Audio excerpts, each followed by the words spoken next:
In 1927, at the 5th Solvay Conference on Physics in Brussels, Belgium, a new proposal of mind over matter was admitted to try to resolve inexplicable behaviors on quantum mechanics.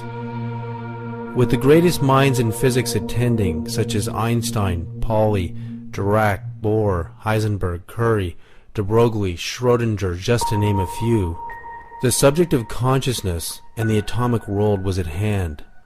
Heisenberg and Bohr approached Einstein with a new theory that the minds of the researchers were affecting the results of the experiments. The mathematics of predictability were not repeatable and reliable enough to explain what was happening. Einstein could not accept this at first because it violated all mathematical models. Years later, he admitted it was happening. Einstein said, "Anyone who becomes seriously involved in the pursuit of science becomes convinced that there is a spirit manifest in the laws of the universe, a spirit vastly superior to that of man." A spirit is not a mechanical force like gravity, electromagnetism, or the strong and the weak forces. A spirit is consciousness. So for Einstein to have made this great transformation can only mean that something convinced him that it was really happening, that the universe is alive, and we are part of it. Did great powers hide the truth about what was discovered at the conference because they knew they could not control us if we knew the secret powers of our minds and collective consciousness? All matter originates and exists only by virtue of a force. We must assume behind this force is the existence of a conscious and intelligent mind. This mind is the matrix of all matter. Max Planck, the father of quantum physics. The secret of mind over matter was known 18 years before the first atomic blast at Trinity Site, New Mexico, July 22, 1945. Our current science cannot handle consciousness. Although some people like to say quantum physics can explain consciousness, the fact of the matter is that physics cannot deal with an experiment where a human being is involved in the loop. This goes back to the way quantum physics was originally built back in the 19-teens and 20s and 30s. Whenever there's a conscious observer present, he causes a collapse of the wave function. Now, the wave function is a mathematical construct that describes the waviness of probabilities of events at the quantum level. And quantum physics is a set of equations that describe how this wave function behaves. When an observer looks at an experiment, he causes a collapse of this wave function. He destroys information. He basically starts the wave function from zero, and things have to start up again. So an observer right now has a chaotic effect in trying to describe or explain what goes on when a person's in the loop. Currently, our physics right now is incomplete. We cannot deal with a consciousness affecting other physical objects in an experiment. We just don't know how to deal with it. So what you find is that most physics experiments keep observers out of the loop. They'll put a scientist outside the box. He gets to look in maybe at the end to see what the results were. But because his consciousness collapses the wave function, they don't let him in. It's like a bull in a china shop. He messes up their predictions, and they don't know how to deal with it. We live in a world today where there's a hierarchy of power. There are very powerful people, and there are people with virtually no power at all. What's very important from a biological understanding is every human being is equally powerful in their creative ability to shape the planet. And then you say, well, if everybody is equally powerful, then how did other people gain so much more power? And here's the joke. They didn't gain any power. The reason they became more powerful is they took away the power from us. and that the evolution that we're experiencing right now is to recover that power, because when the entire population is possessing such power, there's more of a likely better resolution and harmony than a world today where only few people are exercising that power. And I really look forward to that evolution when we recover the power we've always had, which means going back and reprogramming our belief systems to own how powerful we are. Human intention can significantly influence properties of materials and the nature of reality. As early as 1957, Professor Hans Eysenck, then chairman of the psychology department at the University of London, wrote a letter insinuating that there was a gigantic conspiracy involving some 30 major universities all over the world and hundreds of highly respected scientists to silence the truth about what we knew about the powers of human consciousness. After the United States Congress had access to the data from the Stanford Research Institute and from universities all over the country and all over the world, they were terrified of what would happen if we all developed the powers of our minds. It was clear that we could remote view, we could see into the future and into the past, we could find, missing airplanes and anything you can imagine with our minds. And they actually did a smear campaign with the media to discredit what they had discovered, because they didn't want us to know how powerful our minds really are.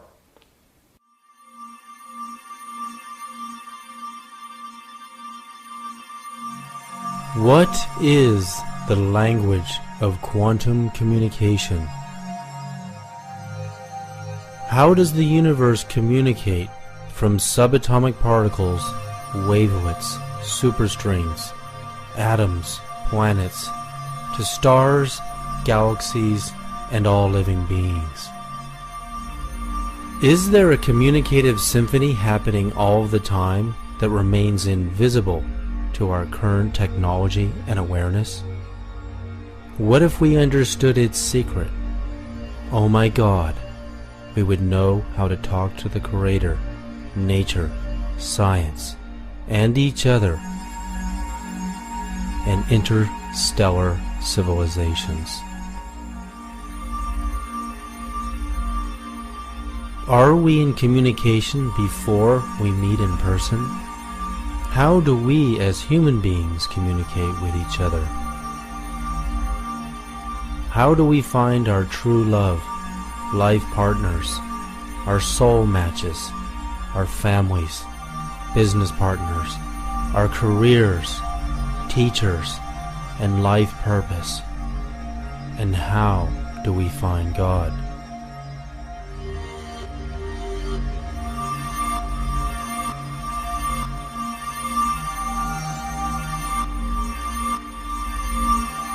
Hey, what's going on? I'm leaving you a message. I'm really starting to get worried that you haven't called me back.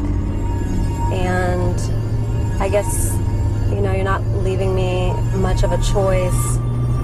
I'm going to go ahead and tell you what I've been needing to tell you via voicemail, even though it makes me very uncomfortable to do that. Yeah, heart disease, the body is not a separate entity, all its different parts just acting alone. There's a mind-body interaction that has a lot to do with the development of disease in general. I just wanted to let you know that I can barely live without you. I was paralyzed a couple of days ago, and I don't know. I've never really had the courage to tell you that you're the one for me and I can't live without you. Stress on the brain will cause output of energy into the body that affects all your organs. It seems that some people have the propensity to discharge brain stress into various parts of their body, and certain people channel their distress into usually one place. It's really ironic. Some people get back pain from stress. Some people get chest pains from stress. Some people get ulcers from stress. Some people get upper neck and headaches from stress. This is all channeled energy and distress from the brain going to various parts of the body and manifesting as physical findings and signs from essentially brain stress being channeled elsewhere, because the brain, I think, has only a certain capacity to hold on to nervous energy, then it has to discharge it into the body. So there's definite mind-body connection, energy, then it has to discharge it into the body. So there's definite mind-body connection.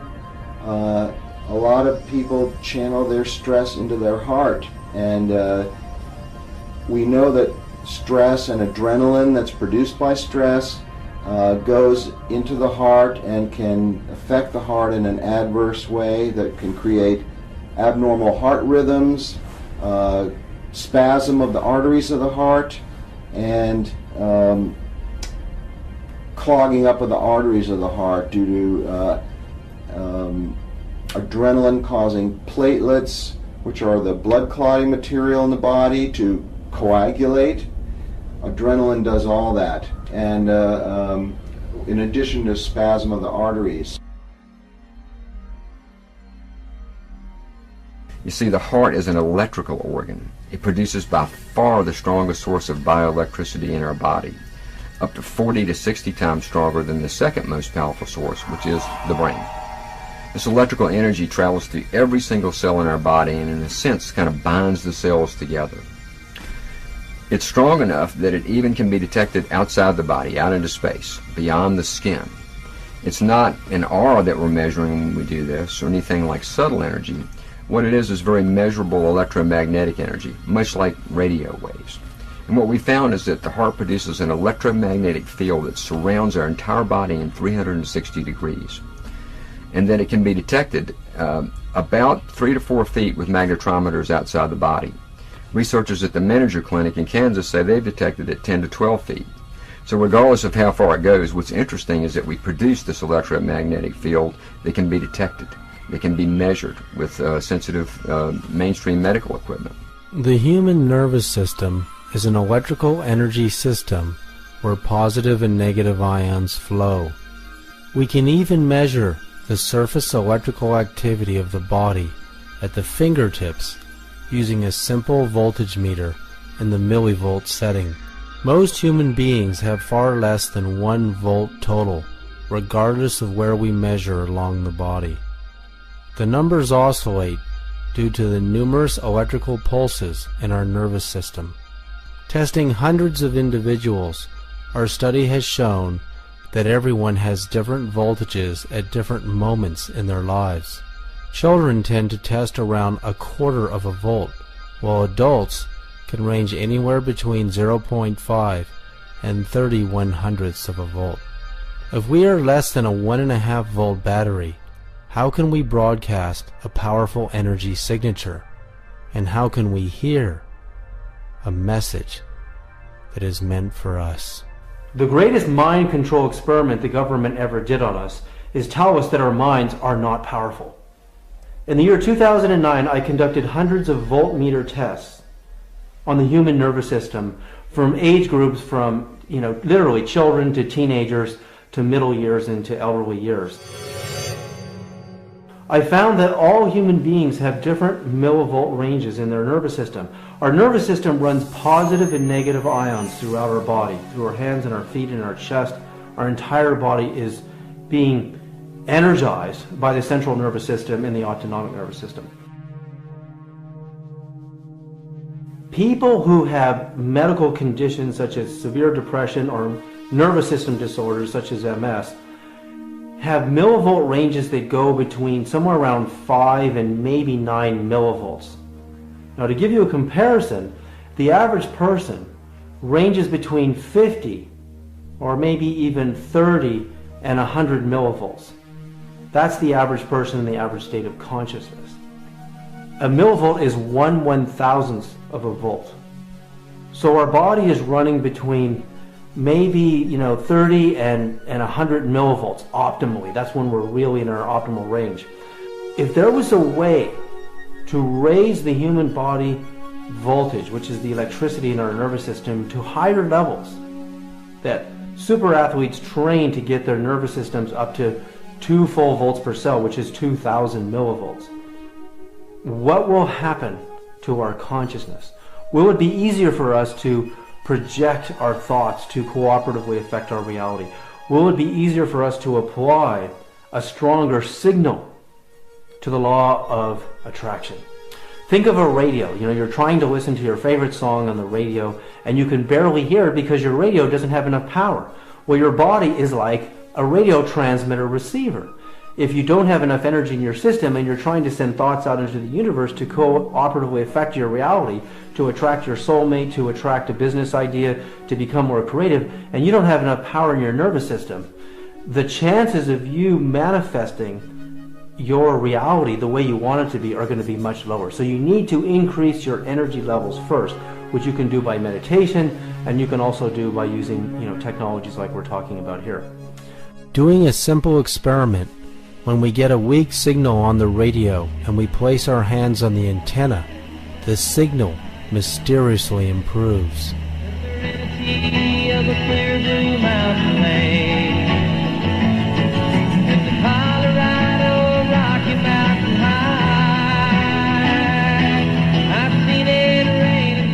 This is scientific proof that we are likened to an antenna that receives messages from the beyond. Our future soul match might be trying to broadcast us a message, but if we are not tuned, we will not hear what they are trying to tell us. You either need more power or a more finely tuned radio. Did the ancient stone builders know the secret healing powers of spiritual vibration stone technology? Did they know that stones and crystals could hold memory? At the University of California at Stanford in 1993, scientists were able to store a movie of a hummingbird in 3 dimensions and a separate movie of the Mona Lisa painting inside of a crystal and get it to stay there. If that sounds impossible to you, this is an ordinary sheet of plastic. It's called a DVD. And all it is plastic with a mirror shiny coating on the bottom. A laser bounces through that sheet of plastic, bounces off the mirror coating on the bottom, and sends back the information, a movie, a song, your computer files, whatever you want to store in it, to retrieve it so that you can see pictures, you can hear songs, you can hear voices, and you can see photographs and all of your data files in ordinary plastic. Now I'll give you an example here of what we have. This is stone technology. It's in the same shape as the universe, which is a toroid. It's actually the same shape as the Earth's magnetic field and the same shape as the human eye and the iris. And what we do is we send these stone pendants, which you can wear around your neck and hold in your hands. We send them into a series of 5 quantum energy generators, and we charge them with tachyon energy, which is faster than light energy. And the frequency vibrations of the tree of life and the frequency vibration of the NASA actual sound of the sun. So basically, like little miniature hard drives, we found a way to trap, just like a DVD does, traps a movie or a song. We can trap the healing vibrations of the universe in a stone. Then what we did is we tested people. Hundreds and hundreds of people were tested, wearing the pendant, holding it with the left and the right fingers. And we could clearly find, within seconds, the human body voltage would come to much higher levels. While these amazing stone pendants can raise your vibration, scientifically demonstrated, could this increased energy be applied to broadcasting our thoughts and true intentions, giving us a stronger signal? Super athletes and psychics and healers and telepaths have much higher body voltage than the average person. Dr. William Tiller conducted human voltage studies on human beings who were Qigong masters or healers, demonstrating extrasensory abilities. 50 to 100 millivolts is natural. If you put electrodes on the ear, which is a norm for the body in physiological tests, then you're talking about a few millivolts. But if you're working with a healer, as we did some experiments, copper wall experiments with Elmer Green and I did this back in the 70s, then the healer, you can measure body voltages on the walls, and we found that a healer could increase the body voltage on a wall, reflected, of course, from the body or received by transmission from the body, 25 volts, 50 volts, 100 volts, 250 volts. We have been able to get signatures of that size. And basically, I was very interested in that, and I created a theoretical model that what happens when a healer is projecting healing to someone, that at some place in the body there is a site where the action occurs to bring about this transmission of energy. And when I looked at Elmer's data, he had 5 pieces of experimental data. He had the voltage on the ear, and he had voltage on 4 walls. One in front, one behind, one above, one below. So 5 equations and 5 unknowns it should solve, and so I solved those equations, and I found that for this particular healer, the source, the primary source, was the Dantian point, just below the belly button. Is our bioconsciousness likened to a living computer system, having its own power supply, memory, feelings, and the ability to transmit information? Well, imagine that you yourself have been designed, evolved, to be the most positively brilliant quantum-level computer processor, solution generator, ever evolved, designed, devised on planet Earth. The huge problem is that over the course of us growing up, most of us have taken on a whole series of computer viruses. So imagine that within yourself you might have as many as 100 major viruses, which are clogging the ability of that computer to function at its most brilliant levels. But on the other hand, imagine if you could learn to clear that processor to the point where it would begin to totally hum, in tune with the quantum field, at such a level of openness and vibratory awareness that it would actually begin to function at the level that it was truly designed to function at. What we found is that the frequencies in that field, the electromagnetic energy and the frequencies that are in the radiation from the heart, actually change depending upon what we are feeling. Our emotional state influences changes in that electromagnetic signature. For instance, if we're feeling a strong negative emotion like anger or frustration, it creates what researchers call an incoherent spectra in that electromagnetic field. Lots of different frequencies fighting for power. The pattern looks very jagged and irregular, kind of like you'd see if you were looking at a pattern of an earthquake. And we see that kind of electromagnetic signature again when people are feeling these negative emotions.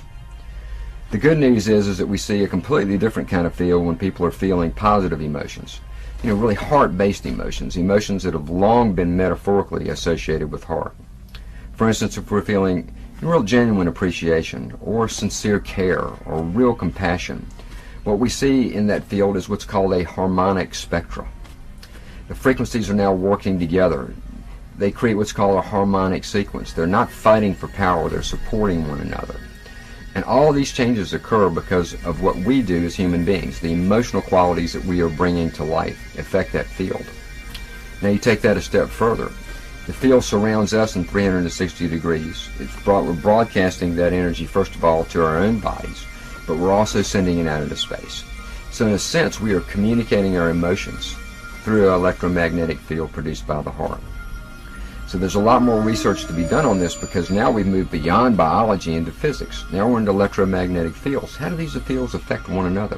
How do they affect each other? These are all interesting questions that we have ongoing research to come up with definitive answers for. And I think it's just the beginning. I think that what we're measuring is some of the densest energy produced by the heart, and that there's another subtle energy component of heart that's far more powerful, far more interesting, and that radiates far beyond just a few feet. And all that will be discovered in the next few years. Of all the energy centers of the body, the heart center produces the strongest signal.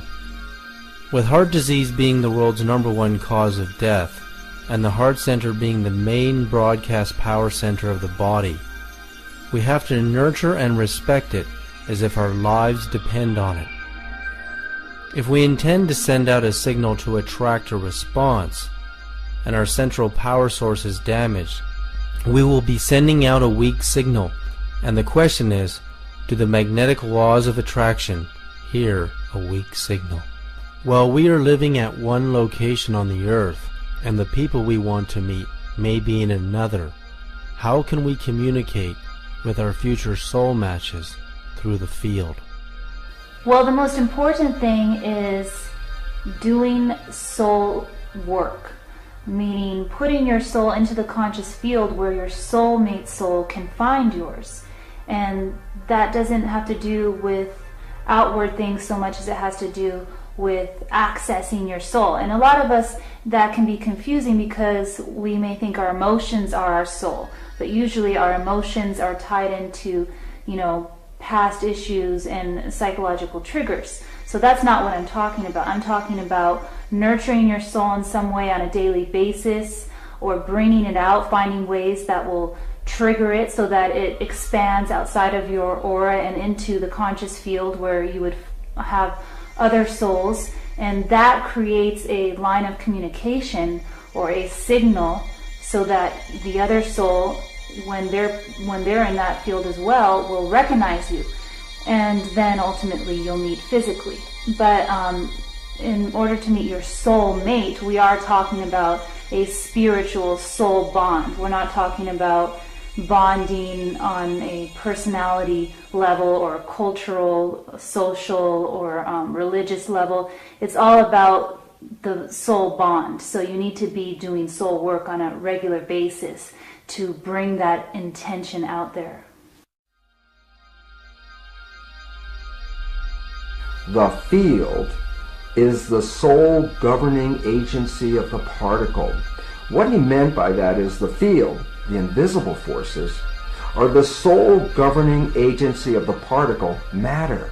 So it says human beings as physical matter are actually governed and shaped by the field. And this is what we're beginning to learn. Reading the field is very important for our survival. The human body has an aura of electromagnetic light energy that radiates far beyond the boundaries of our physical body. Doing another simple experiment with our radio antenna, we can see that a weak or static radio station comes in more clearly just as our hand comes near the antenna without even touching it. Arizona Senate Democrats pleased that President Barack Obama will be in Phoenix next week to speak about the economic stimulus plan. Minority Leader Jorge Garcia of Tucson says the emergency funds will hopefully offset spending cuts that the Republican-controlled legislature are imposing to balance the state budget. It would put a lot more money into Arizona's economy. This is simple scientific proof that our field is interacting with the field of the radio waves at a distance. Our consciousness transmits information into the field, but how powerful are our thoughts and feelings? It's important to clear your field so that you are creating a very intentional signal. By that, one of the things is not dating or having flings, not holding on to semi-relationships that have your foot in, one foot in and 1 foot out. You want to clear all of that because that will actually create confusion in the line of communication. It'll make it like static, and it will also bring people around you that can misguide you, or you may think that they're the ones, but it'll be confusing you because you're sending mixed messages. So they may be partially what you want, but they're not in fact your true soulmate because you're sending out mixed messages about what you want. So it's vital to clear your space on that level. If you're looking for an intimate soulmate relationship, totally clear that space and make it open and available to actually find the true soulmate that you're looking for.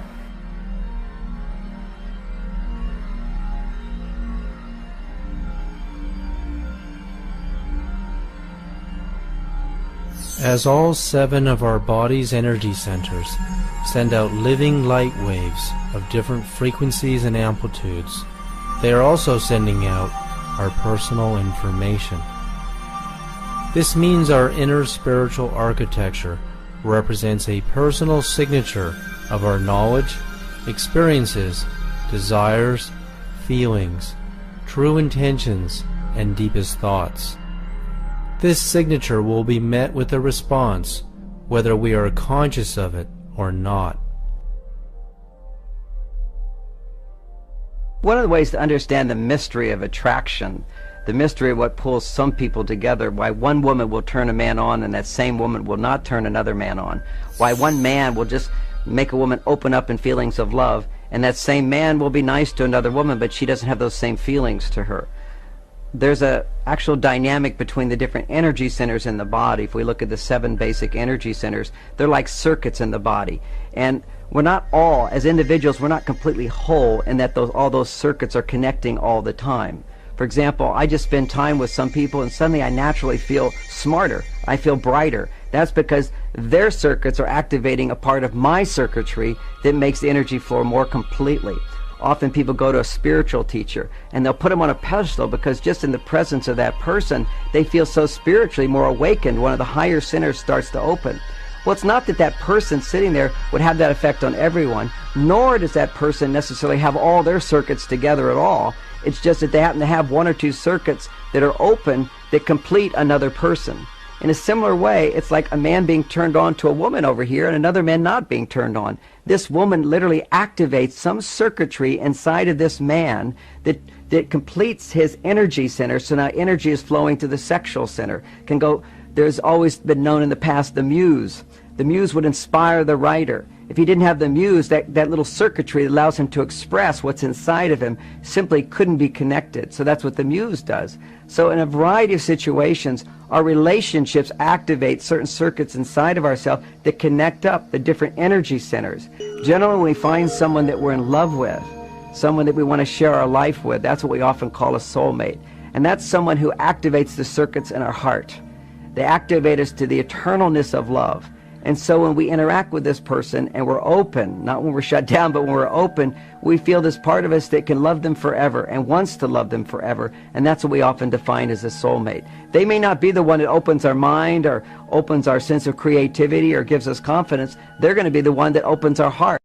Mind or opens our sense of creativity or gives us confidence. They're going to be the one that opens our heart. It could be they can open 3 levels or 2 levels or all 7 levels. And that's the uniqueness of every relationship.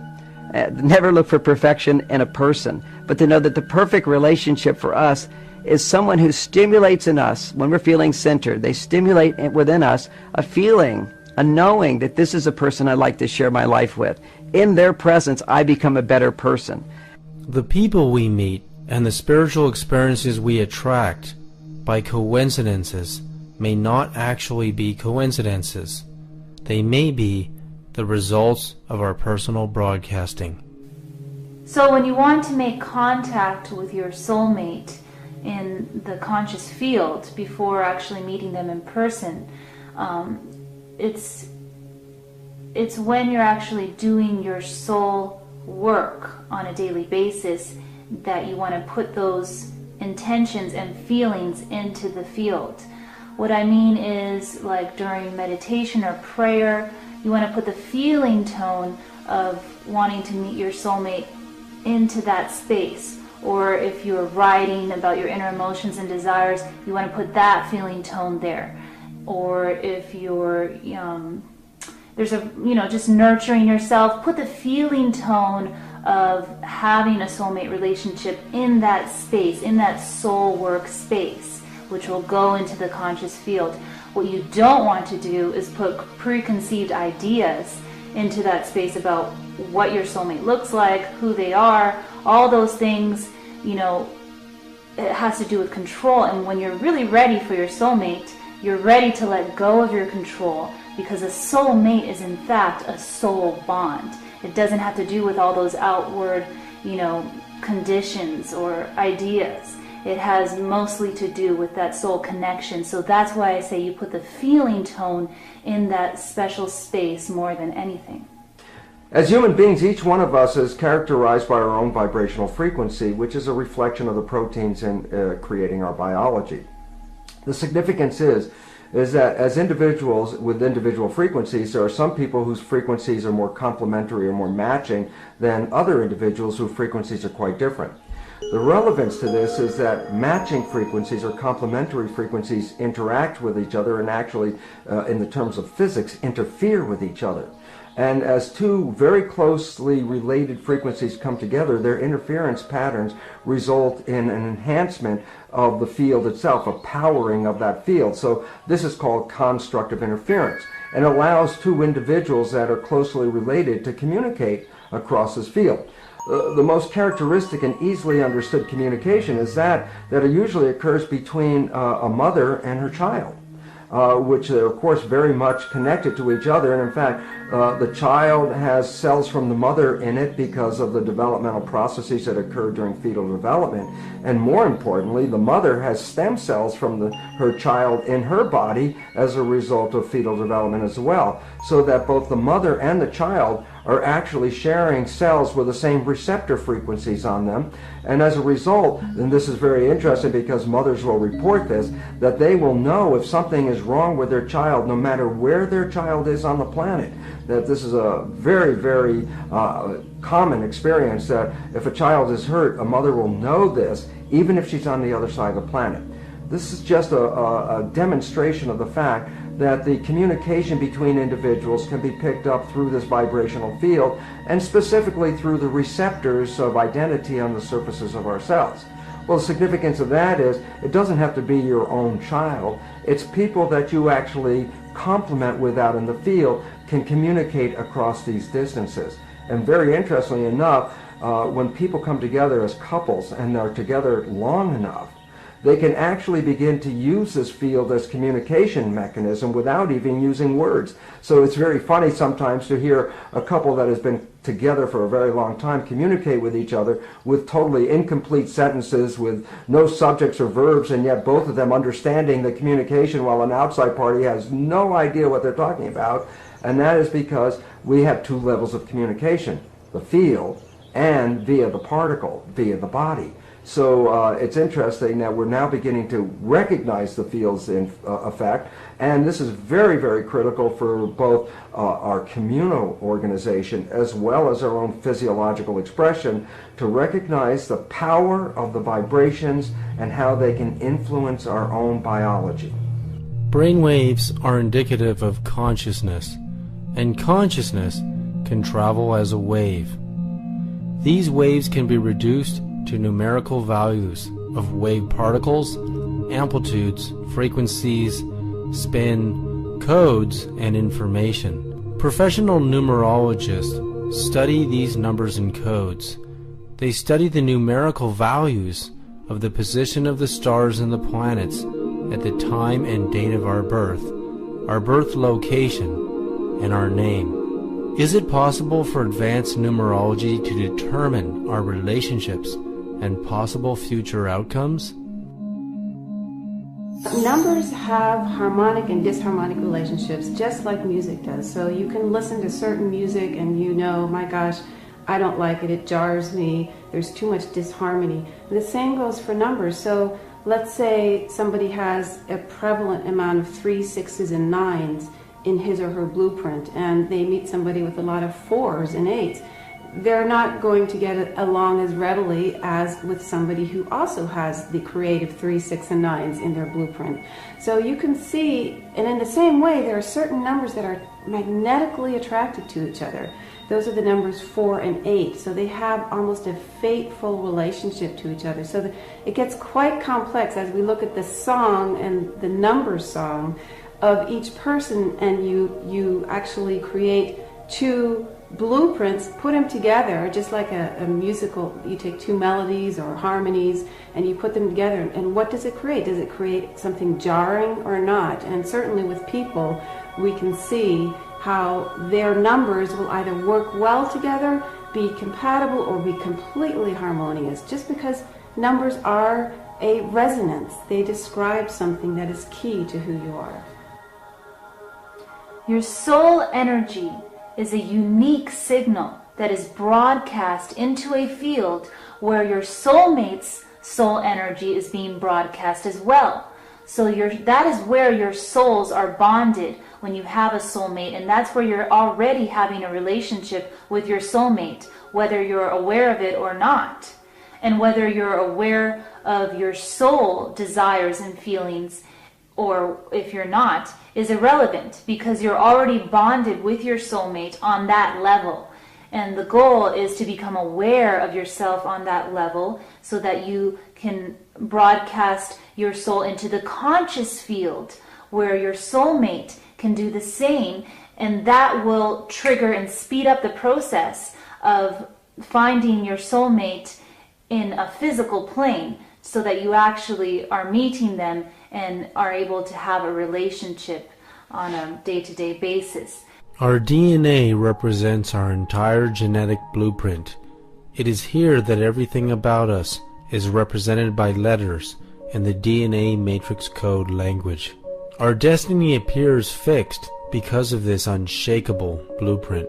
Dr. Fritz Albert Popp, the discoverer of biophotons in 1976, proved the origin of these human light emissions are emanating from our DNA, the core reactor from where we are broadcasting our personal energy signature. Dr. Bruce Lipton has made a revolutionary discovery that first proved that the DNA nucleus is not the brain of the cell. Rather, the intelligence center of the cell is the membrane. The membrane receives signals from our consciousness and writes the DNA code. For the first time in history, Dr. Bruce Lipton is proving that we can actually reprogram our DNA if we are dissatisfied with our blueprint, and broadcast a new message about ourselves to the universe. The fact is that the cell membrane of the human cell actually is an information processor. And what I ultimately realized in 1985 was that that processor had a very interesting and important definition. The definition of the membrane is it's a liquid crystal semiconductor with gates and channels. When I recognized this biochemical description in 1985, I was very much amused by it, because I said I've heard that exact same definition somewhere else, and actually had to go search for where I heard it or found it. And what I saw was I read it in a book called Understanding Your Microprocessor, a simpleton book about how to use a computer. Basically, the definition, liquid crystal semiconductor with gates and channels, is the exact same definition of a computer chip. What this all led to was a very simple and yet very profound understanding. The cell is an information processor because the membrane reads the environment and adjusts the biology. The nucleus of the cell with its genes represents a hard disk, and the genes are programs. Our old belief system is that the nucleus and its programs were read-only memory, so that whatever the genes are, that would be our fate. However, the new insights offered revealed that the nucleus of the cell was not read-only, it was actually read-write. So basically, the cell was a programmable device. You'd put it into an environment, it would read the environment, and then adjust the expression of the genes to match the needs of that environment. So taking genetically identical cells and putting one set into a culture with certain environmental conditions caused the cell to program itself as a muscle cell, and a genetically identical cell put in yet another environment, reading the constituents of that environment would lead muscle cell, and a genetically identical cell put in yet another environment, reading the constituents of that environment would lead to the expression of a bone cell. So basically, the cells are programmable in response to environmental information. And one last piece, just to tie it together for all of us to understand, is that if you put a culture dish of cells into an adverse environment, then what would happen is that those cells would actually get sick and start to die. And if you take that very same culture dish and move it into a healthy environment, the same cells would immediately recover and start to proliferate, and the cultures will flourish. The relevance about all this is that we go back to the nature of a human being and recognize that containing 50 trillion cells, the human body is essentially a skin-covered petri dish.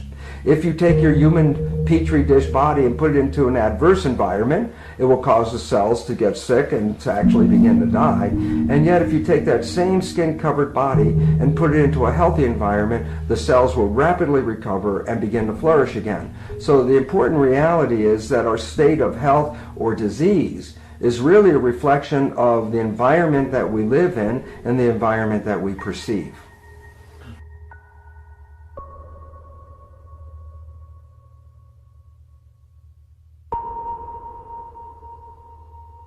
He's like, don't trust me. He goes, I will torment you. And I swear to God, that's what ended up happening. I've been tormented by this relationship. In each one of us, there are 46 human chromosomes, among which there are nearly 3 billion base pairs of DNA. That means there are 3 billion strands inside of us to store our personal information. If we can rewrite our own hard drive by reorganizing our thoughts, feelings, and higher consciousness, we can reprogram our own personal blueprint to attain any goal we desire. As our personal energy signature broadcasts this new message, we will discover new people in our coincidence meetings. We will also gain new knowledge to apply towards our own enlightenment, relationships, careers, and life purpose. Scientific studies have shown the heart is not only the most powerful center in the body, it is the most intelligent, having the ability to receive precognition. If we can create a coherence with our minds and heart center, we can access our intuition more frequently. One of the interesting studies that was done here at the Institute of Heart Math with our chief researcher, Dr. Roland McCready, was a study on intuition, on the intuitive response. And in that study, they had test subjects that were placed in front of a computer, and they were wired up. They were looking at brain waves, they were looking at galvanic skin response, they were looking at readings from the heart rate variability analysis, and things like that. The test subject would push a button, and there would be a delay before the picture would appear on the screen of the computer. And the computer was randomly selecting the pictures. No one knew, no one could know what the computer was going to select. Some of the pictures were pleasant, and some were horrific.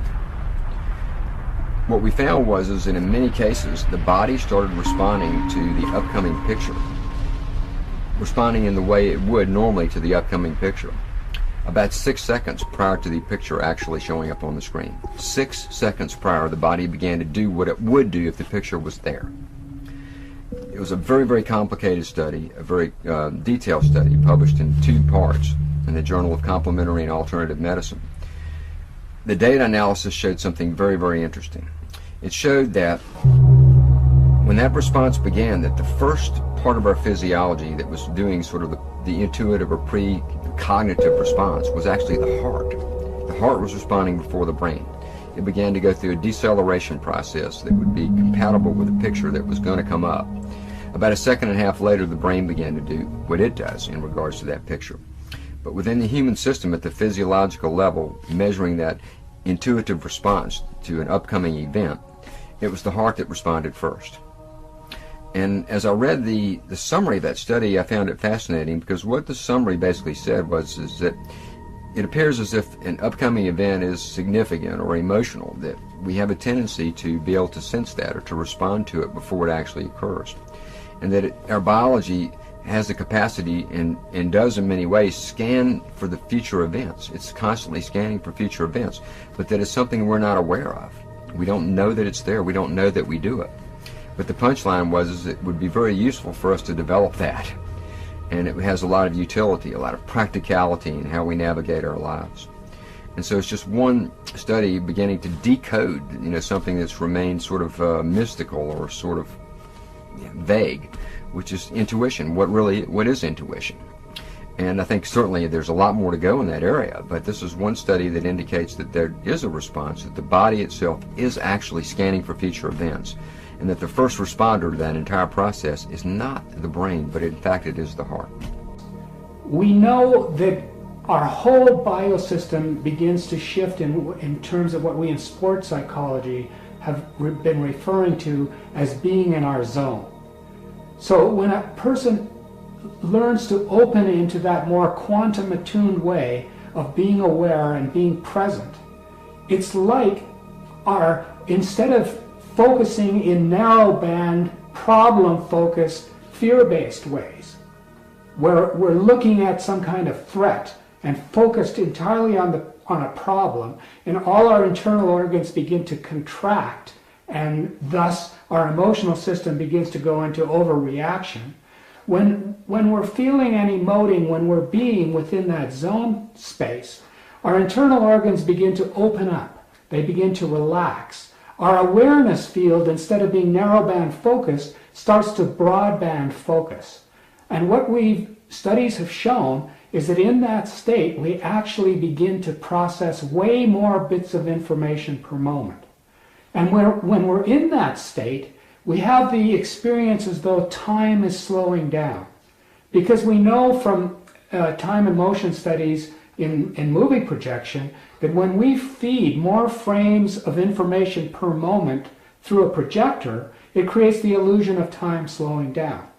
So this is often what people experience when they're in that zone state of more quantum field, present attuned awareness. They start to feel like they can make much more effective decisions in a kind of ongoing flow-like way. We've all had tastes of what it's like to be in this zone. Those are those magical times when you have a few hours, a few days sometimes, even sometimes a few weeks, where it seems like you just can't do anything wrong. Everything comes up roses. You're in the right place at the right time, the right information comes to you, you start to feel like you're being guided to make the right decisions. So this is part of what we're talking about in terms of becoming more quantum level attuned.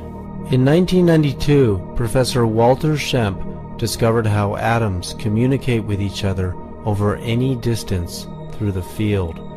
He discovered in the atom, when electrons are in a higher frequency shell or orbit around the proton, the atom emits light waves carrying intelligent information, similar to the way when we are talking and communicating, our brain waves go into a higher frequency wave state. He found when the electron jumps to a lower frequency wavelength, the atom receives photons carrying intelligent information, as if they are listening, just as when we are listening, we go into a lower frequency brainwave state. The timing of when electrons jump shells to higher or lower frequency orbits is completely random and cannot be quantified by any mathematical predictable formula, likened to random human behavior. There are several other behaviors in quantum mechanics that remind physicists of human random consciousness, as opposed to models demonstrating repeatable and reliable mathematical timing, such as the sun rising every day at the precise expected time, and the 9 planets' orbits around it. In the quantum universe, finding precise timing and repetition of events is very difficult in certain functions of the atom and its components. Niels Bohr and Heisenberg presented to Einstein at the 1927 Fifth Solvay Conference on Quantum Mechanics that the minds of the researchers were affecting the angular momentum of the electron's spin around the proton. This was because different data came in when different researchers were conducting the experiments. The data was always random and could not be quantified in a repeatable and reliable mathematical formula. As far as the laws of mathematics refer to reality, they are not certain. And as far as they are certain, they do not refer to reality. Albert Einstein. In Richard Feynman's book, The Strange Theory of Light and Matter, he tried to quantify the behavior of the timing of which light particles, photons, emanating from a light source would reflect through several layers of glass and bounce back to detectors. Light particles do three things when they strike a glass target. 1, they either travel through the glass sheet, or 2, they react and scatter inside the glass sheet, or 3, they bounce back to give us a picture of the sheet of glass. Feynman shined his light source through several sheets of glass, allowing light particles to choose to bounce off of or react to the surface of various layers of glass. He wanted to see if there was a quantifiable formula for which photons would bounce back and which ones would travel through the glass or penetrate deeper and bounce off another sheet of glass, or scatter and react inside of a sheet of glass, or scatter and react inside of it, or deeper yet, travel through all the sheets of glass. Regardless of the color of light and various other parameters, there was no way to quantify the strange behavior of light and matter. The light particles, photons, always behaved randomly as to what they would choose to do, just as in human consciousness.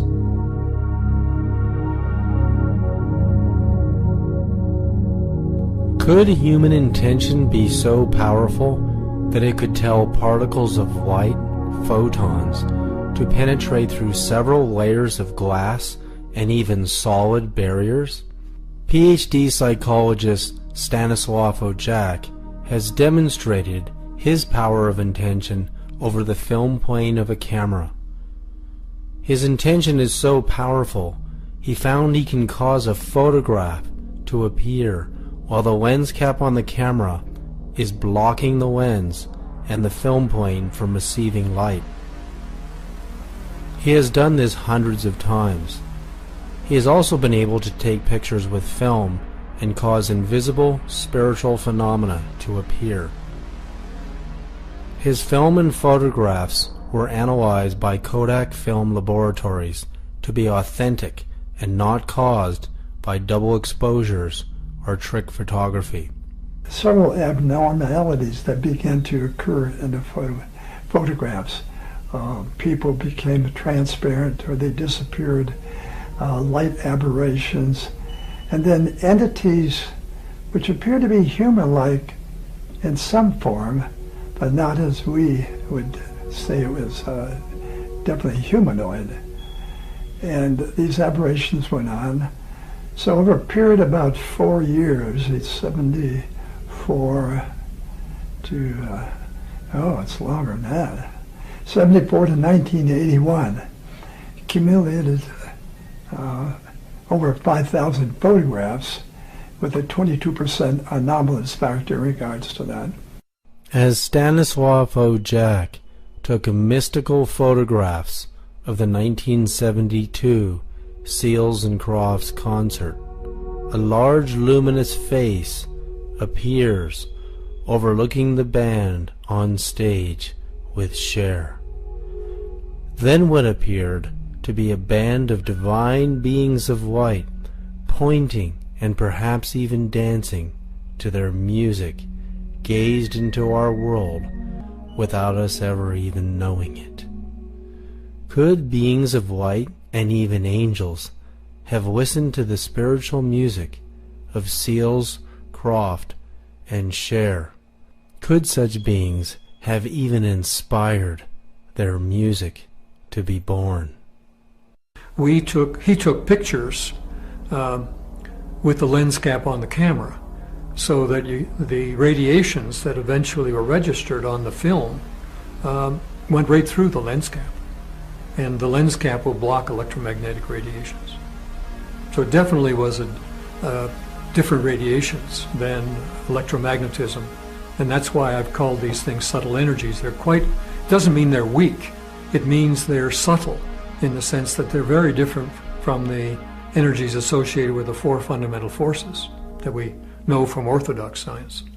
Dr. Claude Swanson's synchronized universe model may help explain how we can see into the invisible dimensions of the universe and explain visions and apparitions, and how we can interact with those dimensions, but more importantly, to prove that they are part of our reality. I developed what I call the synchronized universe model as a way of trying to expand current physics to account for a lot of these psychic phenomena, paranormal phenomena, besides the types of things we've been talking about, which involve communication psychically and affecting things at a distance. You also have other abilities that the yogis have demonstrated, that certain adepts in China, the Qigong masters, have demonstrated, things like walking through walls, levitation, teleportation, things that in the West we laugh at and we call them science fiction, and yet there are people who have demonstrated reliable abilities to produce these effects. So our science needs to be able to account for how this is possible. And the synchronized universe model says basically that matter is not what we thought it was. They're not like little billiard balls or even little quantum points moving around, that when we say there's a particle at some place, a piece of solid matter, what that really involves is an energy exchange between that charge or that particle and all the other particles in the universe. That things are moving very rapidly on a very small scale. This is a scale smaller than the size of the electron, down to more like the Planck scale, which is the basic smallest scale that physics tries to describe. At that scale, there's a synchronization that has to happen, that particles only see each other when their velocities are lined up with each other. In other words, at a very small scale, all the particles are moving very rapidly at the speed of light. So in this system, at a very small scale, and this is part of special relativity, part of our current physics, at very high speeds, a particle only can kind of look in the direction that it's traveling. So if it emits a photon, it has to be in the direction that it's traveling at that instant.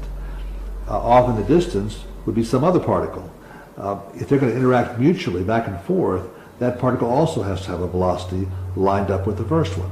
So the primary interactions at this very small scale would involve particles with velocities that are aligned at that moment of interaction. A moment later, their velocities have changed because they received an impulse from one another. And what this leads to is the only stable solution of this system is when the particles end up being synchronized with each other. The ones that interact consistently on the average over time are the ones that take on little orbits at very small scale, down to Planck level, which are synchronized. You could have many, many other systems of particles that have some other synchronization, either a different frequency of oscillation or a different phase, so they're in some other part of their orbit, so they're looking in a different direction. Those particles would not, on the average, see the first set of particles. So they would be invisible to us, or we might see them occasionally as quantum noise, and that may well be the origin of quantum noise. So you end up with a system which you can think of like a stack of sheets of paper, and one sheet of paper is like our physical universe. The particles on that sheet of paper are the ones that are synchronized with each other. We call that physical reality. That's what our current physics tries to explain. That's where our laws are applicable. But you can have many, many other sheets of paper with these other parallel systems that are synchronized a little bit differently. Now, what raising the gauge and paranormal phenomena and torsion and these other forces that I've been talking about, what they do is they shift our little sheet of paper.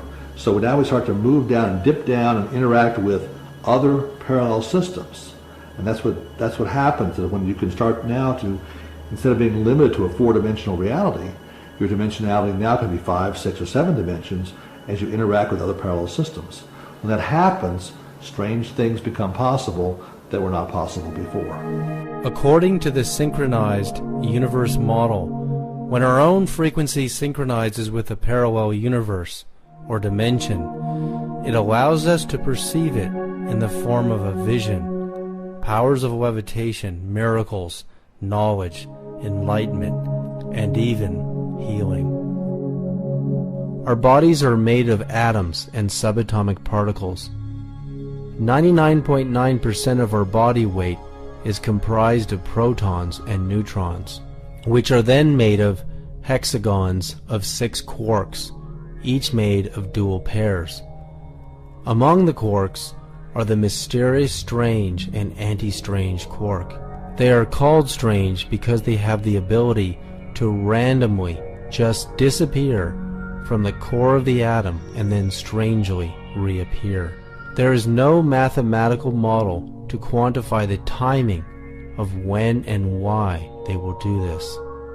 Is there a connection to the behavior of the strange quark and human consciousness? Knowing that we are also made of a significant percentage of strange quarks, that portion of us is dematerializing and rematerializing at random all of the time. No one has been able to determine where the strange quarks travel to, other than the fact that they disappear into other dimensions and reappear. Do they travel to other dimensions to gain information or to communicate at a distance? This behavior demonstrates that part of our consciousness does travel into other dimensions. Can this help explain communication at a distance and mental telepathy? In the 1970s, President Carter, the CIA, and the Air Force used 2 psychics trained in remote viewing to locate a lost Russian Tu-22 bomber, which no other forces could find. The remote viewers gave blind latitude-longitude coordinates that led Air Force officials to point their satellite cameras deep into the jungles of Africa, precisely where the Russian Tu-22 had crashed. The significance of the case where Carter talks about how remote viewers were used to find the missing bomber that had gone down in the jungle shows that remote viewing can be very accurate and can be useful. Now his comments about the case were a little bit of an oversimplification. There was more than one remote viewer. Actually, viewing can be very accurate and can be useful. Now his comments about the case were a little bit of an oversimplification. There was more than one remote viewer actually involved. They do it several times to check one another. But the fact is that remote viewing, number one, can be very accurate, and number two, was really used for important cases over an extended period of time. And even though they claim that it's finished and there's no more remote viewing going on, that's what they said before they admitted that this program was there too. So you can make your own conclusions about that. The point is that consciousness really can be used to give us information that might otherwise be unobtainable. Later, in 1979, Congressman Charles Rose, then chairman of the House Subcommittee on Intelligence Evaluation, reviewed the U.S. government's secret psychic spy program.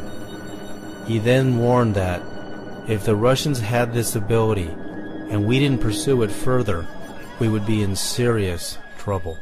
Well, there's certainly plenty of evidence that the out-of-body programs were going on, the remote viewing programs were going on.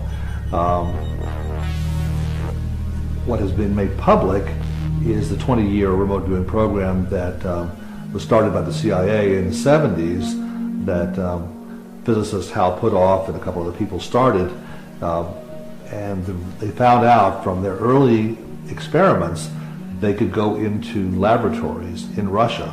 One of the first laboratories was at Semipalatinsk, which the CIA at that time had been unable to look into. They saw a building, large structures, a lot of activity, but they could not tell what it was being used for. And so one of the first successes that started the program was when a man named Pat Price remote viewed the inside of the facility. He saw overhead cranes. He saw overhead cranes moving along overhead outside of the building that had railroad tracks on each side of the building. He saw these huge steel spheres that were being cut with special types of welding techniques. They were foot-thick steel sections of spheres. We have no way of, at that time, of welding such large structures, but they developed a technique to do so. And by using his remote viewing ability, he figured out that these were going to become large underground spheres to capture the energy from explosions and then use that energy to make a beam weapon. This was part of the Russian beam weapon program. And of course, in the 80s, Ronald Reagan started the Star Wars program in an effort to counteract some of this technology. But the first inkling we had that the Russians were involved in this was Pat Price's remote viewing back in 1974 or 75. While the United States nuclear weapons program, peak in evolution, was a 15 megaton nuclear bomb, the Russians were far superior, testing a 50 megaton hydrogen bomb on October 30th, 1961. Was Russian psychic espionage into the United States secret weapons program instrumental in allowing them to gain the advantage? Today, with the Cold War at its end, Russian psychic research is used for mostly peaceful means. Konstantin Korotkov is a professor of physics at St. Petersburg Tech University in Russia. He is the inventor of the world's first camera that can see deep into the human aura's energy field and information band. It is called the GDV. The computer software reads the data the GDV provides on an individual's auric field.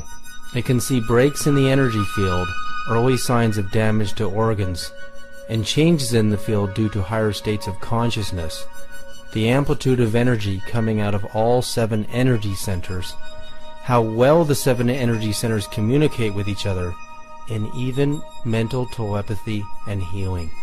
So it was really a very interesting time because we were able to organize a research laboratory, a research center outside of the city in some remote place. We took a house. In this house we put all possible equipment that we were able to think of by that time. And we've been selecting and inviting people who was really talented clairvoyants and talented psychic people. And then we trained them how to operate with each other, how to deal with telepathic communications, and we've been measuring all this process. So it was many sessions like this, several years. It was very interesting results, and everything we published secret reports on this, of course. It never been published in any journal, but we have proven that telepathic communication with people is really possible. And it was done on very precise scientific basis. But our approach was different from approach of Russell Tark or some other researchers in the world. First step was to select specific people, to find out people who can do something and who communicate with each other. And I am absolutely sure that really effective communication comes between people who are really attuned to each other, who have this very, very special entanglement to each other. It may be men-women, it may be men-men, it may be women-women, it doesn't matter. It's not a gender difference. It is a topic of, I would say, spiritual interconnections. And if they have it, then they may be trained how to interact with each other. So from our point of view, when we've done these experiments, and we are doing these experiments up till now, it is very important to select people, to train them and attune to each other. then it's maybe effective communication. Do we receive messages from others without even knowing it? This was a study to show is it possible to send and quantify, measure energy of healing, loving energy, sending. So if we send loving energy to another being who is not directly in front of you, but in another space, will they receive it? And if they receive it, how does it show? Wow. That was the purpose, and this was done with a team of researchers in Slovenia. So here we see that you've got the person who is sending energy. This is the right side, is sending of energy, and on this side is the receiving of energy. So from the right side, when you talk about, because the emotional heart is on the right, it is sending, so there is a little burst, and of course these bursts are captured. And it's separate from the body. It's leaving, this burst is leaving the body. Indeed. Oh, that's amazing. And the receiver is receiving it. And look at the shape of that too. How far away are they physically from each other during the explosion? 2 buildings. 2 buildings? 2 buildings. So this burst of energy traveled 2 buildings and went to this person who was the receiver. And this is documented scientifically as biophoton emissions. Yes, yes. If we attempt to send someone we are tuned into a message with our mind, will they hear it? Will they receive it? Protocol where we have instruments on both people, both sender and receiver, and they physically situated in different places, and it may be in different places in Moscow and St. Petersburg, or Moscow to St. Petersburg, or Himalaya to Moscow, Nepal to Moscow, Venezuela to Moscow. So we did a lot of experiments of this kind. In any situation we have time that is related to astronomical time, and it's all now possible by GPS to correlate all this. And we were able, and we are measuring moment of sending emotion, because we are sending not images, not some pictures, not letters, but we are sending emotions. And they aim to detect those emotions on the other end. So we are measuring sending and response from biophysical measurements. This is electroencephalography, electrophotonics, and balancing platform. So we can really detect the moments of sending and receiving. And in all our experiments it demonstrated that it is no time shift. Not zero. Zero. Instantaneous action at a distance. Absolutely, instantaneous effect.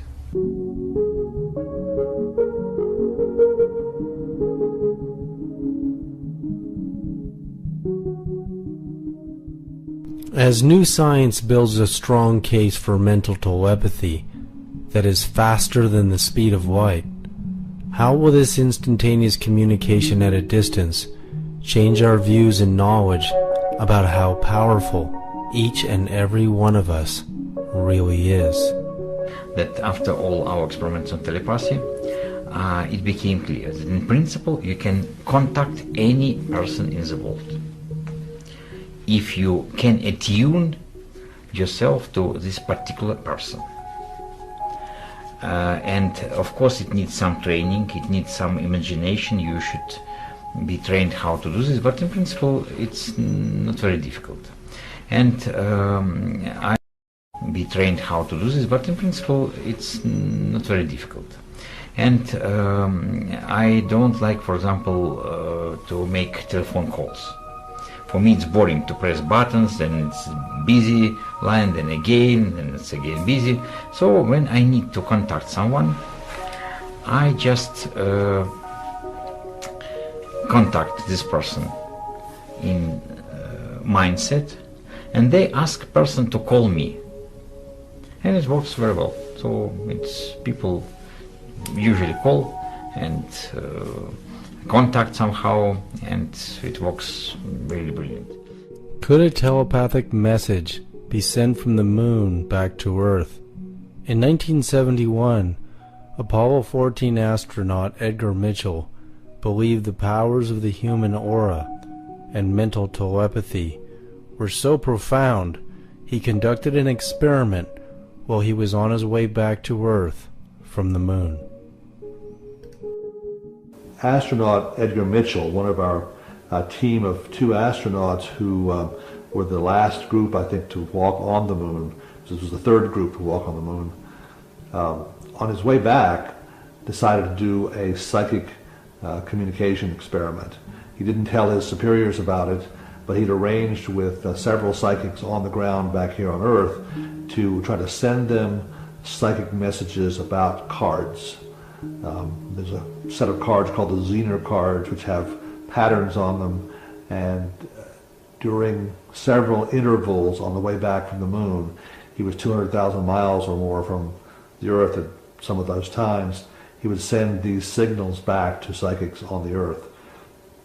When he got back, he compared what he was sending with what they'd picked up, and the answers that they had received were accurate enough. They were well above chance, and they were showing that ESP was working even over those large distances.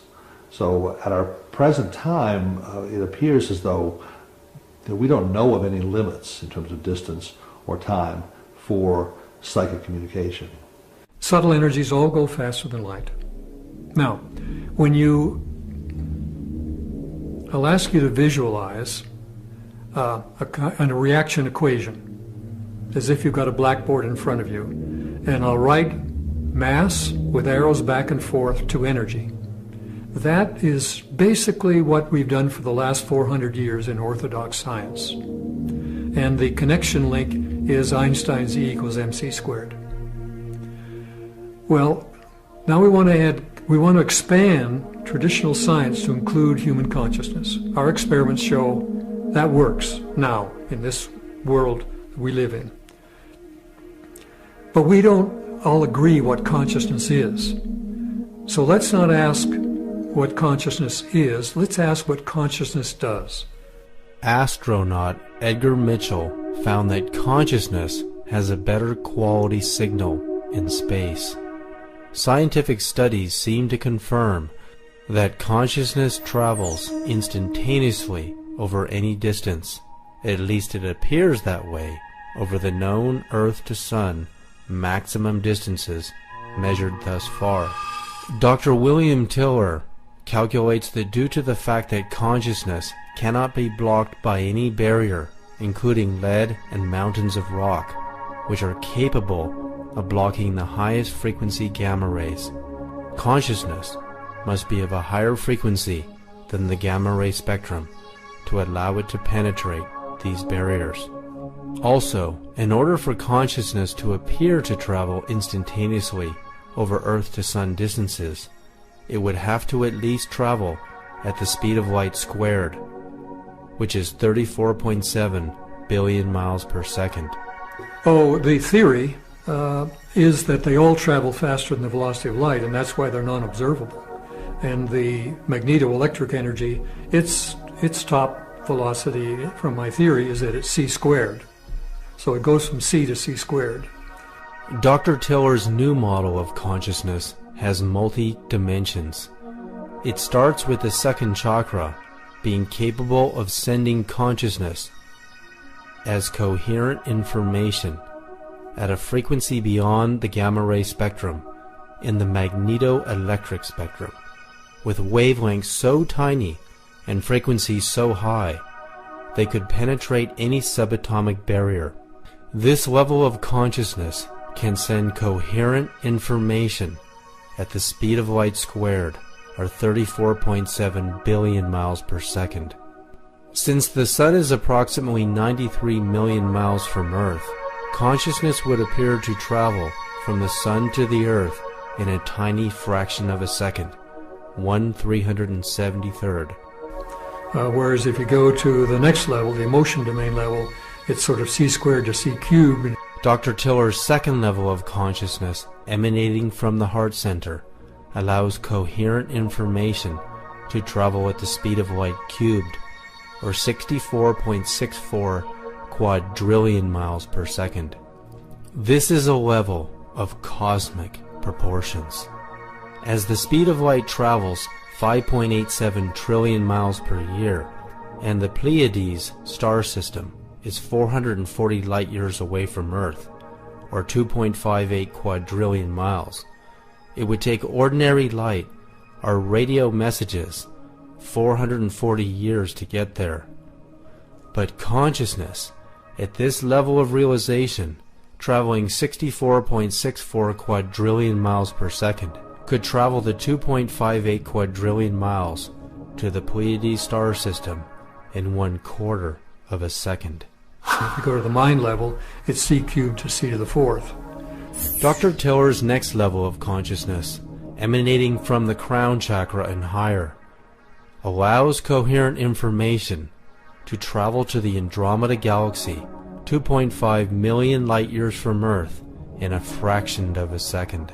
At this level of realization, we attain ultra-cosmic consciousness. This means, at these higher levels of realization, we can create a dialogue with other galaxies. The answer to how we can attain coherency, total perfect harmonic consciousness in each of our energy centers, is inside of our biology. Very interesting fact in biology is that no two human beings are the same. And I can say that from a biological expression in regard to a simple observation. If you take cells or organs out of your body and put them into anybody else's body, those cells and organs will be rejected by that individual because their immune system will recognize it as not self. So basically it says each one of us has a self. And what was very interesting in understanding the nature of the cell's nervous system, the relationship of the membrane to the cell, was that on the surface of our cells are groups of antennas or receptors. A group of them specifically studied by medicine are referred to as self-receptors. And to me that's a very profound title for these particular receptors, self-receptors, receivers of self. So why this is relevant is that these receptors that receive an identity are on the outer surface of the cell. The relevance to that is that whatever the self signal is, it is out in the environment and picked up by these receptors. Significance to my perception in this is that our identities are not within our biology. Our identities are part of a field, and that our biology downloads this information from the field. So the significance is that when we talk about our personal identity, we can talk about that identity isolated and localized with our physical body. But we could also talk about the same information or identity that is present in the field.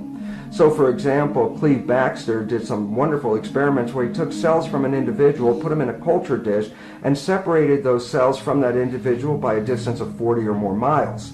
And what he had was an experiment where he put electrical devices to read the electrical activity of the cells in the culture dish. At the same time, he was reading the electrical activity, for example, the EEG activity of the donor of those cells who was 40 miles away. What he recognized is that if the individual had an emotional experience at that moment, the individual cells would also have an identical kind of activity occur instantaneously at the same time, even though they were 40 miles away. The relevance about this is really very supportive of the fact that the identity is not localized within the body. The identity is part of the field and spread all over the surface of the planet. Significance is this, is that then two people have two physical bodies and they can interact, but they also have two environmental identifications, meaning some kind of energy in the field that is unique to them. Since the field is all entangled and integrated with each other all over the world, that means people are never really separated from each other by physical distances in regard to their personal identity, even though their bodies may be separated. So basically, the nature of people communicating with each other is to recognize that individual identities as vibrational frequencies in a field can interact with each other, especially if there's something called harmonic resonance, meaning the two frequencies share wavelengths together so that when they come together, they vibrate together. And this is how people can actually feel other people that are closely related to them, because they can pick up the vibration of the other individual in that there's a complementarity between them and the person they're communicating with. So the significance is we have an opportunity to interact on a non-physical plane through the identity that is in the field. And this is very important because it is not localized to space or time, that people can communicate over vast differences on this planet at exactly the same moment of time.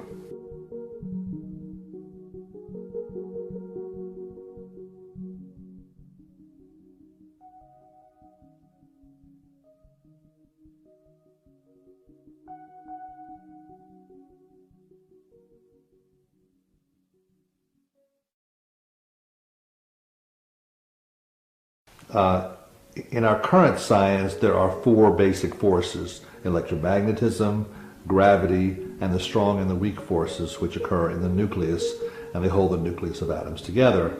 And you know, in our physics research, we've been learning how to unify these forces to some extent, and there's now a standard model that has a way of putting together three of them to some extent. But in current physics, there's an attitude that this pretty much explains everything you need to know in the universe.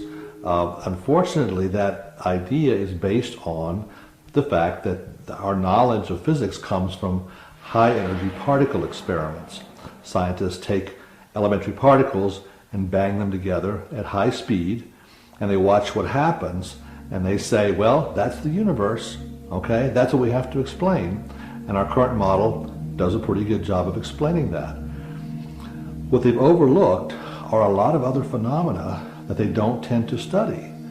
And if you take the example I mentioned of ESP or psychic connections, that's one area which says that there are forces and ways of interacting that can't be explained by that four-force model.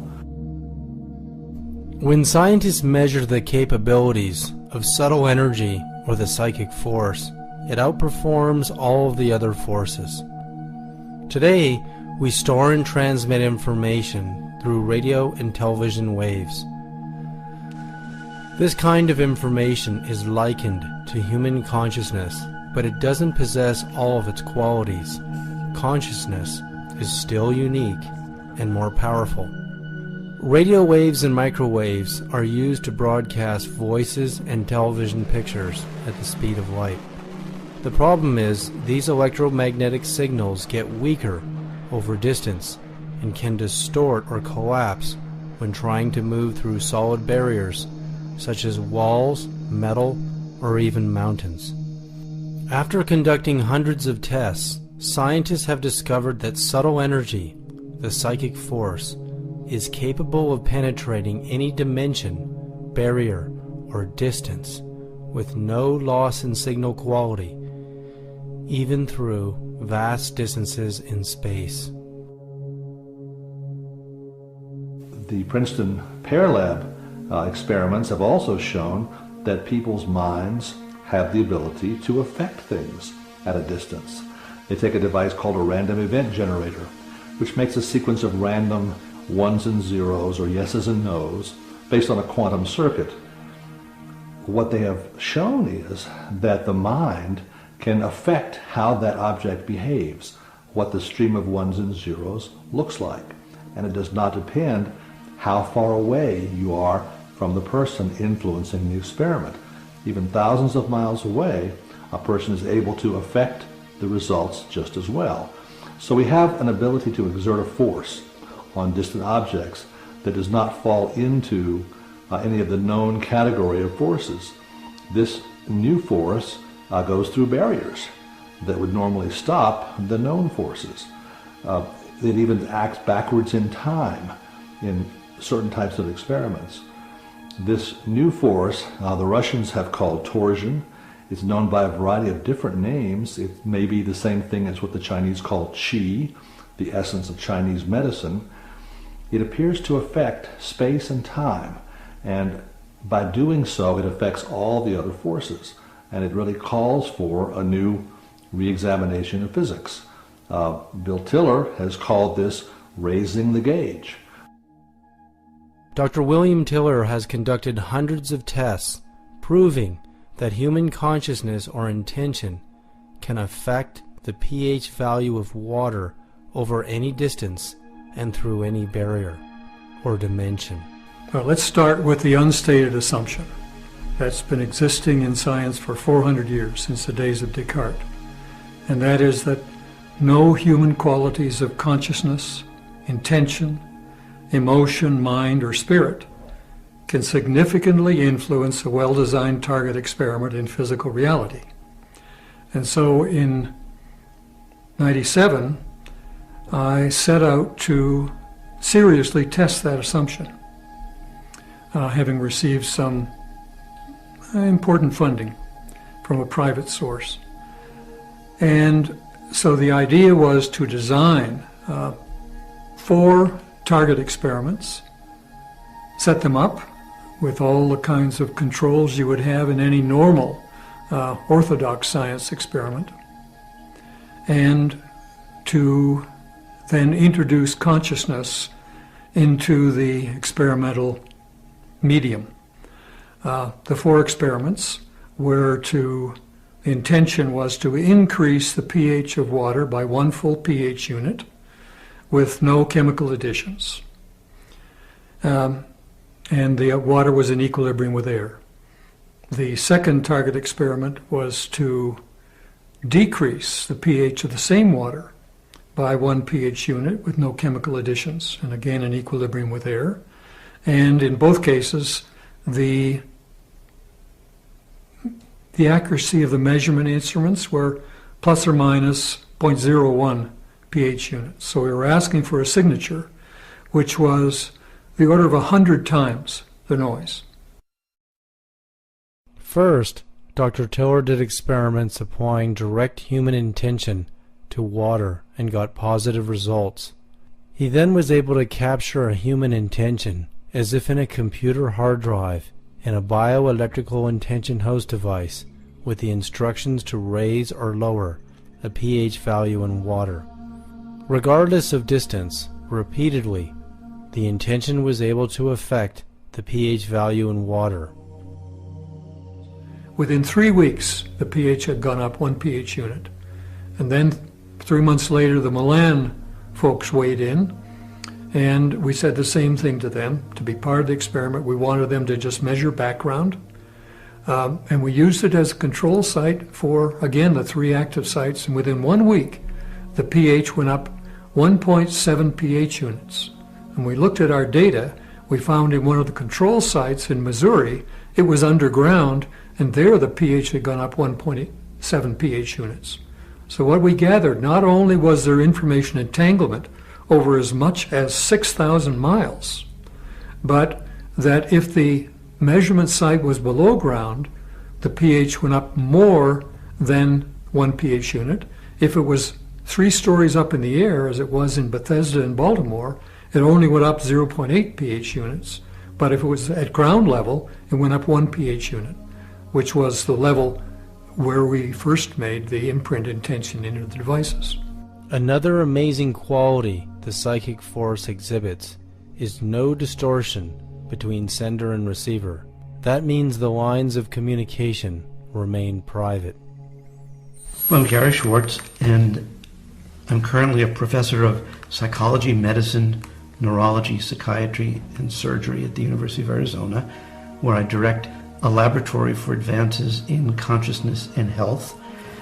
And I direct a team of people doing research that essentially integrates body, mind, and spirit. I've been doing a lot of research in the area of energy healing and consciousness that involves energy and also extends beyond us. So where one person's consciousness and energy can affect the physiology, biochemistry, cellular function, and conscious experience of someone else, either locally in a close proximity or even hundreds or thousands of miles away. And that's summarized in my new book, The Energy Healing Experiments. Well, we've done many kinds of experiments to look at both local and non-local or distal effects of intention on healing. One area of research involves what's called biophoton imaging, where we literally, using a super-cooled camera, it's cooled anywhere from minus 70 to minus 100 degrees centigrade. These cameras were originally designed to look out into deep space, to photograph galaxies we cannot see with the naked eye. Well, we began to wonder if we could use these cameras to actually image living systems. So instead of looking out into space, we're looking at biology. And we began working with plants. And one of the many reasons for working with plants, besides they're fundamental to life and they relate to light, and we are very much part of connect with the plant community. But plants are also very easy to work with because they can sit in the dark for long periods of time. They sit still. And so therefore you can get very good images of the light that the plants emit. And what we found is that not only can we measure the light that's coming out of the plants, which you cannot see with the naked eye, but we can measure auras that are actually surrounding the plants. So you can see the light that's going on around the plants. Then we can actually see how the plants interact with light. So for example, if you have two geranium leaves, one next to the other, and you take a long exposure, you can actually see the extension of the light, and it's like lightning grabbing one another and caressing one another. You actually see the light beams connecting the two, which again has never before been seen. Now you can take healers, and healers can, for example, send healing intentions to a leaf, or they can be specifically asked to say, can you enable the leaf to glow more? And we can actually show that people who are trained as healers can actually, without touching the leaves, with their intention, send an intention for the leaves to spontaneously glow more. And then we can place them in this completely dark chamber where these images are obtained, and lo and behold discover that the leaves are glowing. Now you take that one step further and you could say, well, what about people from a distance? Could people do this 10 miles away? Could they do this 100 miles away, or even 1,000 miles away? And with Lynn McTaggart, who wrote the book The Field and has written a new book called The Intention Experiment, we've been doing long-distance experiments where, for example, a group of 400 people in England will, together as a group for 10 minutes, send an intention to a leaf in Tucson in my laboratory to glow. And we'll have two leaves. We'll call them leaf A and B. Each leaf has been injured. It's been, little holes have been placed in it, 16 of them in a 4x4 grid, because when you injure a leaf, it actually glows more, because when there's injury, there's actually the healing response involves energy. And then what we do is we have two video cameras, cam recorders, picking up the images of each of the leaves and then sending by the internet to England. Now, someone in the audience flips a coin and it comes out randomly heads or tails, and let's say they pick leaf B. At this point, the image from Tucson being sent to London of leaf B is now on the screen. And now 400 people can simultaneously send glowing intentions to the leaf that they see. Meanwhile, my research assistant in Tucson, Mark, he's blind to which leaf has been selected. Okay?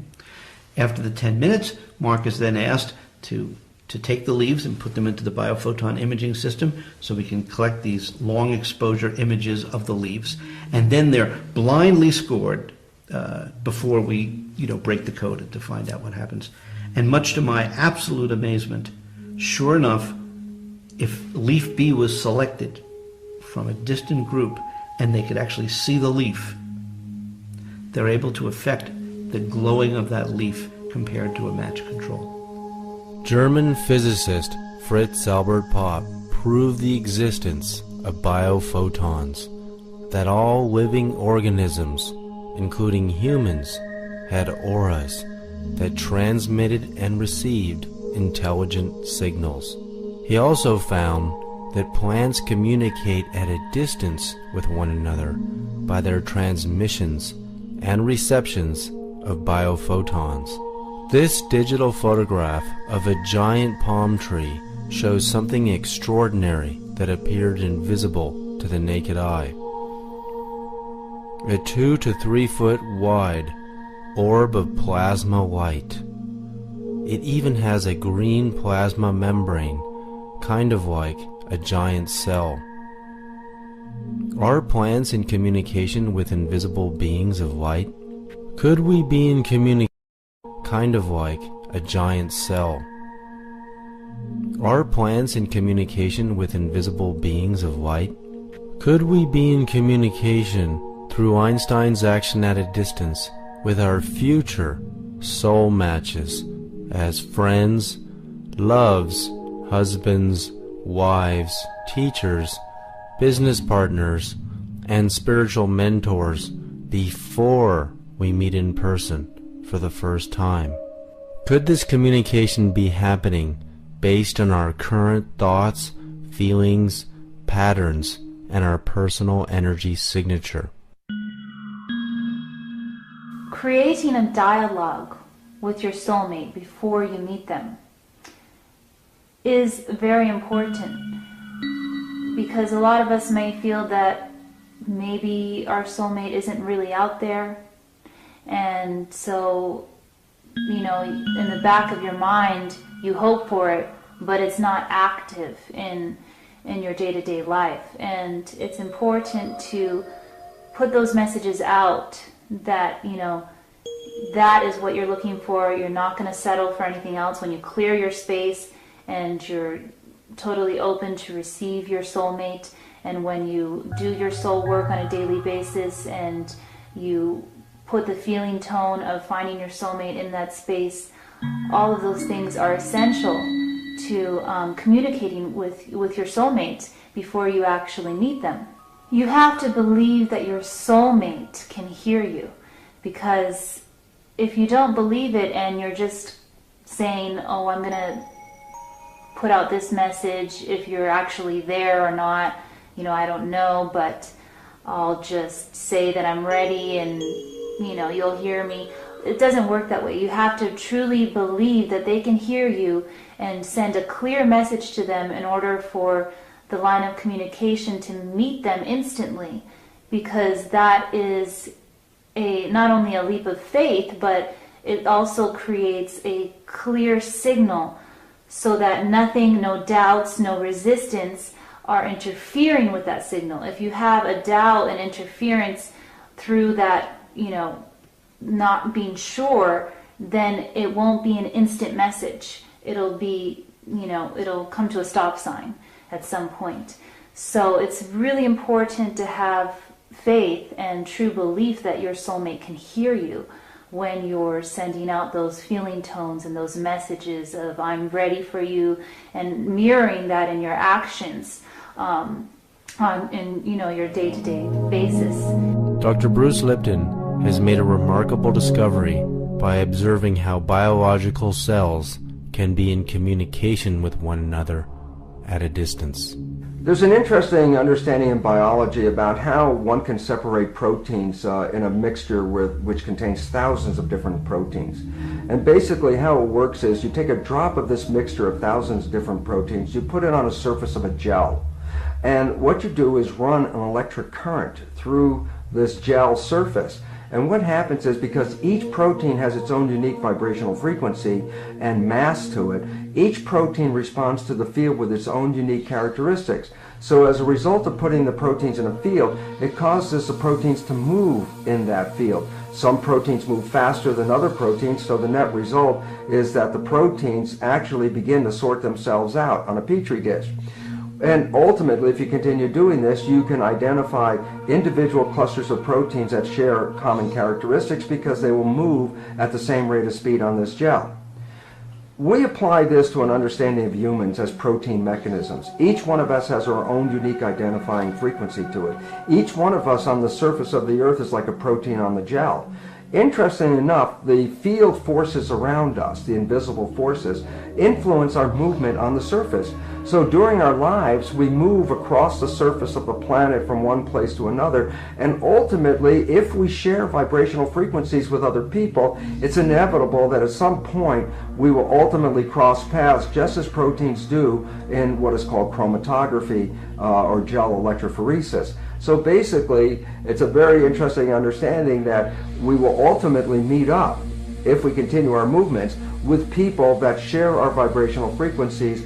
And there are very exciting opportunities when we do, because at that moment, when you start to encounter the person that has a complementary frequency to you, the harmonic resonance actually empowers your own vibration. We call it good vibes. And in that regard, you can actually identify people that are in some way related to you and your harmonics, because if their vibration is similar to you, the two of them coming together is called constructive interference, which empowers each of the individuals, and that empowerment is physically felt as much more energy in your body. And we refer to this as I mentioned, as good vibes, so that we actually have a sensory system, an awareness of when people that are very similar to us or supportive or complementary to us come into our field. I should also acknowledge that there are other people who actually cancel our energies just as well. That's called destructive interference, so that when some people come together, they actually lose energy and feel weaker, and we refer to that as bad vibes. So the nature of our communications are, there's a vibrational communication that precedes our verbal communication. As we realize we are communicating in the present moment with our future soul matches, business partners, mentors, spiritual teachers, and even God at a distance, we can understand how to co-create our own reality.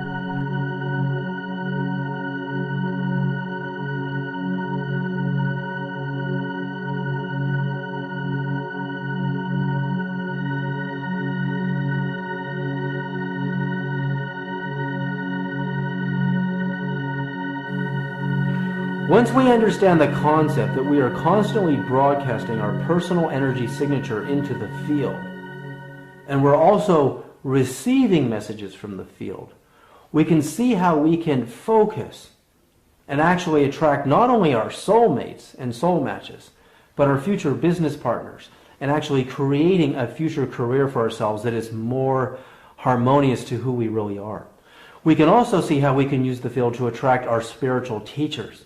We want to find teachers that resonate with where we want to go in our spirituality, regardless of our religion.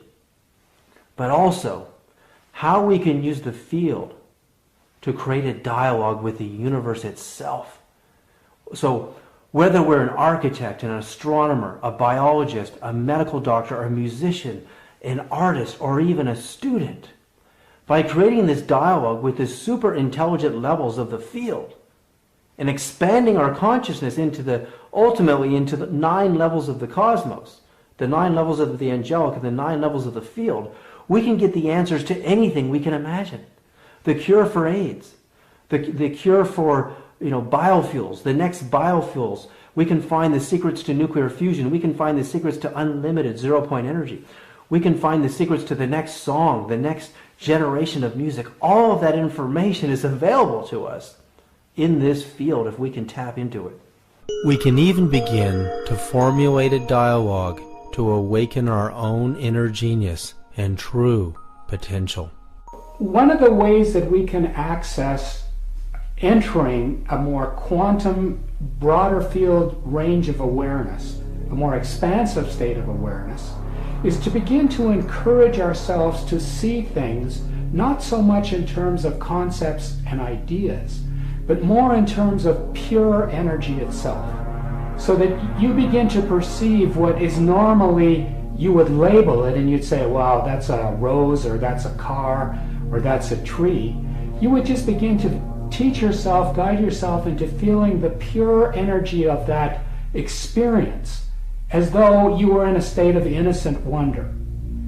So what this does is that it frees your whole cortical field. It's like just because you detach yourself from looking at the world in terms of ideas doesn't mean you lose those ideas. What it does is it helps you to free your informational field up, so that now when you encourage yourself to go into really deep states of peaceful, quiet, core being relaxation quiet, when you learn to penetrate to the very core essence of the quantum field itself, what you start to feel is an incredible harmonic peacefulness. So we have a meditation which encourages you to enter into that state of pure, unattached to ideas, pure energy awareness, complete, peaceful, brilliant stillness.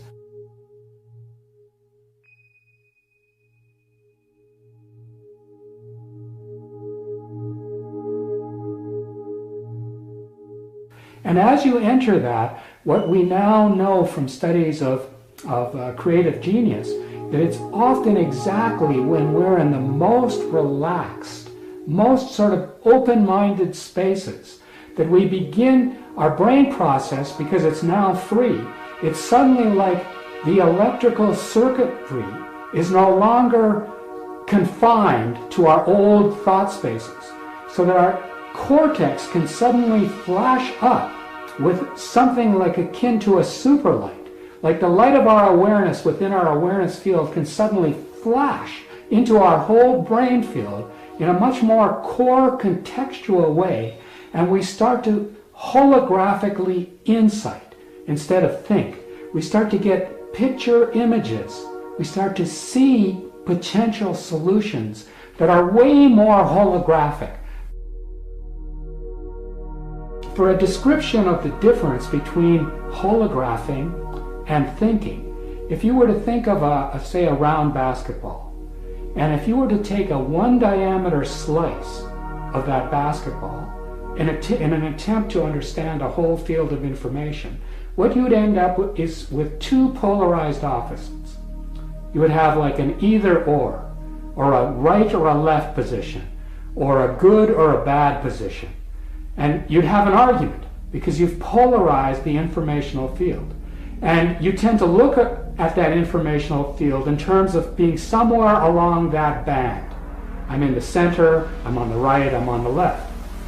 Whereas when we insight, if you could picture that same ball, guess how many diameters there are inside of a whole field of information? There's an infinite number of diameters that you can put through a whole field. So the difference between thinking and insighting is when you let the core of that circle of information, which is your brain field, you allow the energy to expand in every direction simultaneously from the core to the boundaries. You get an instantaneous flash of insight. You get a hologram. Suddenly you see solutions in terms of a huge, like, wow. And this is exactly how Einstein incited the theory of relativity. It came to him in an instant. It took him 2 years to try to explain what he saw in that instant through conventional linear sequential logics. So what we're talking about is teaching people, opening people to a new level of awareness in which they begin to support their intelligence field, to jump into quantum field holographing as opposed to thinking. If we awaken to the idea that the universe itself is intelligent, could we create a dialogue with it? What is the universal language? How can we learn to listen to the cosmic conversation? Many scientific studies at top universities around the world have confirmed that consciousness can affect the structure of water. Water has been demonstrated to have memory in numerous studies that our thoughts and feelings can be recorded by water. As water is made of 2 parts hydrogen and 1 part oxygen, we can deduct that hydrogen has memory. Our bodies are made of nearly 90% water, trace minerals, and oxygen. Our sun is also made of the same stuff we are made of, 91% hydrogen, helium, trace oxygen, and trace minerals.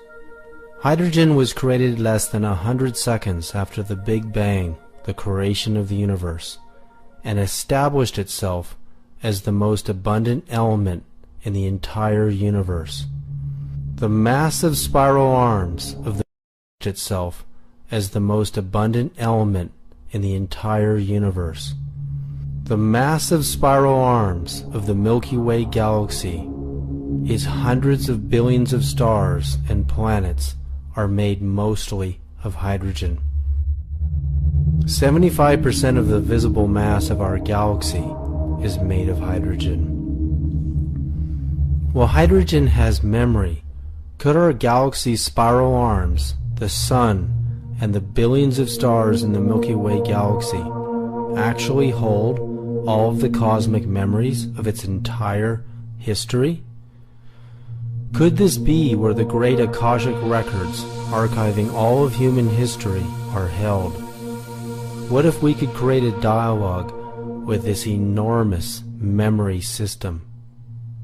We could know the answer to any question and solve any problem or any limitation. The language that the spiritual people, and spiritual people meaning that the medicine people, the different religious groups within the Zuni tribe, when they go into a religious communication system, they talk about the origins of who they are talking to. In a lot of cases, especially in the medicine world, is that they're talking about the star people and all the other related priests. They call them priesthood. In one, for example, in one section of the prayer system, there's a specific line or a phrase or a group of within a prayer that talks strictly about the night beings and in the upper world priesthood. They call it. That's the only one that is referenced as a male and female entity, and the sky people, the night people priesthood, and the finish line in that is that they only appear instantaneously. That's one line in the prayer system. There are so many different parts to the prayer system depending on the specialty of that particular medicine group. Is there a language of the universe, a language if uttered with perfection, the secret forces of the universe could be activated? When we examine some of the most ancient languages in the history of the world, such as ancient Hebrew, the Vedas, Aramaic, and the Native American Indian dialects, we find that these prayers were designed to invoke spiritual, healing, and powerful forces of the conscious universe. What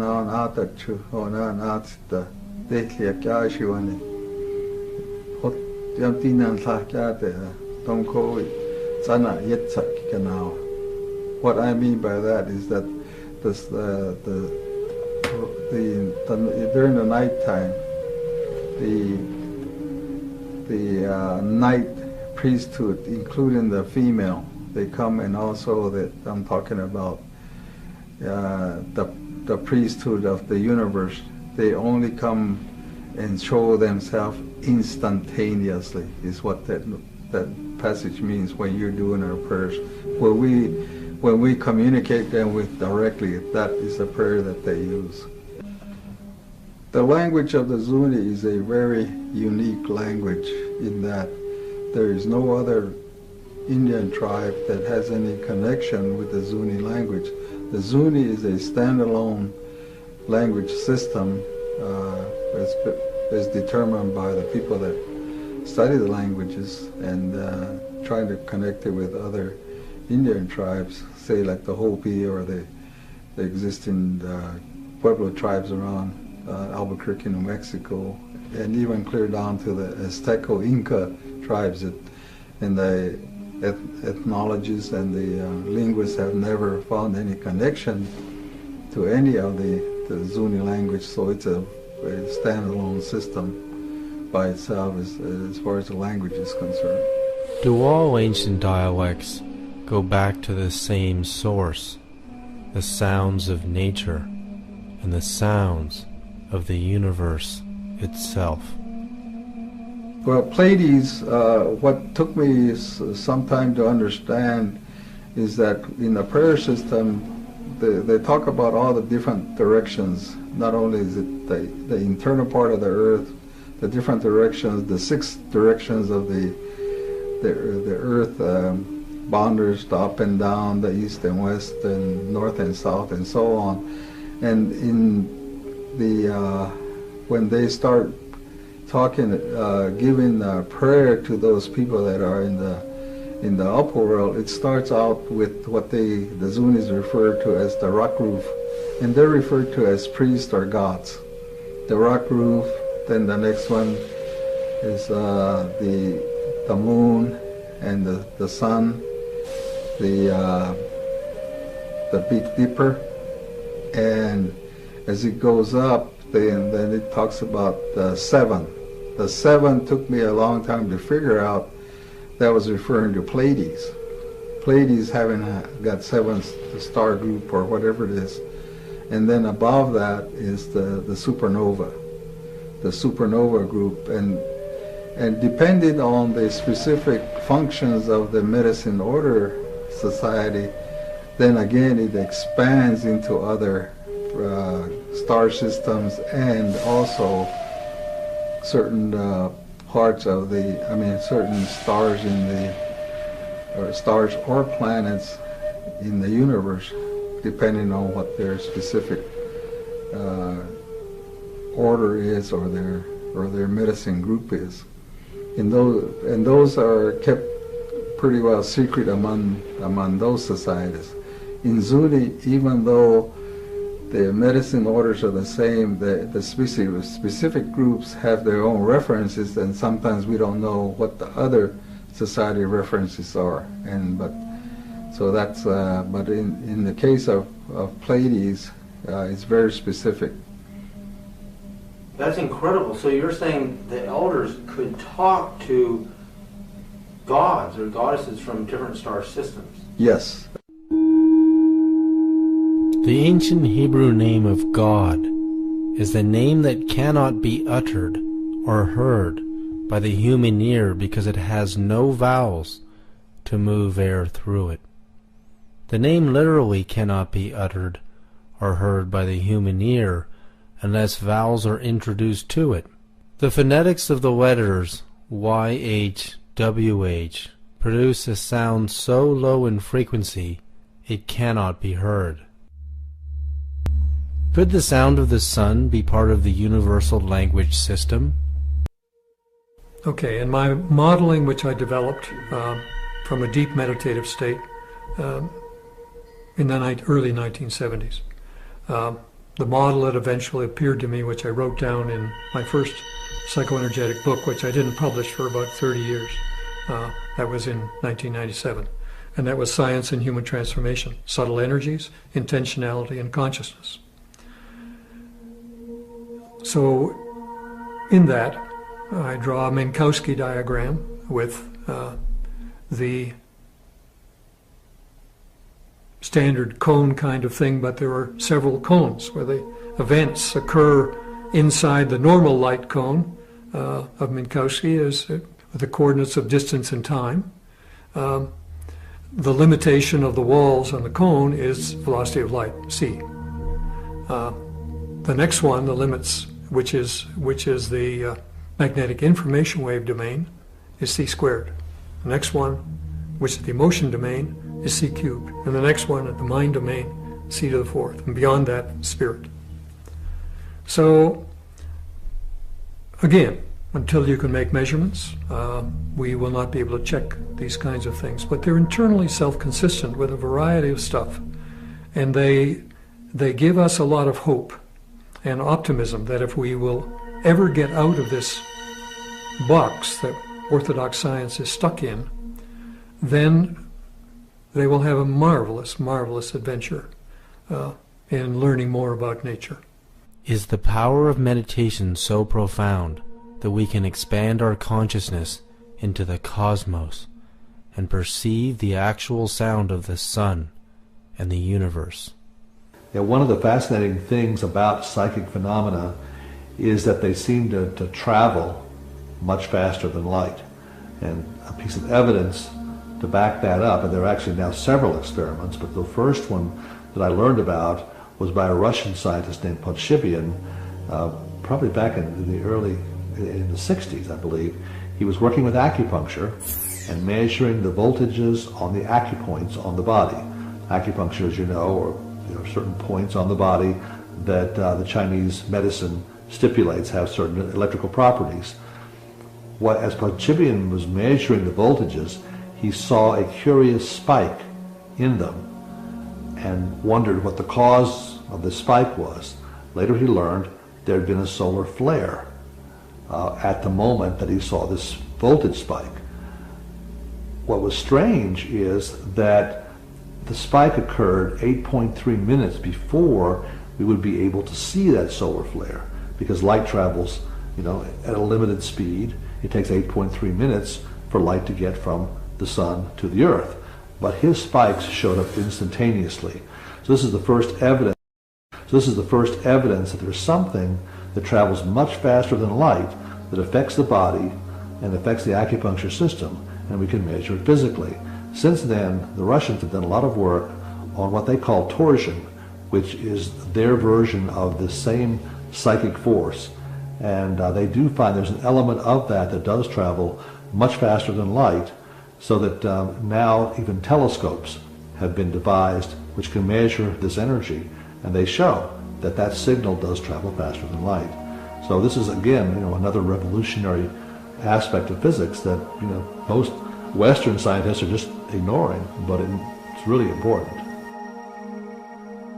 Our bodies are made of about 90+% water, which is hydrogen, oxygen, and we're also made of minerals and carbon.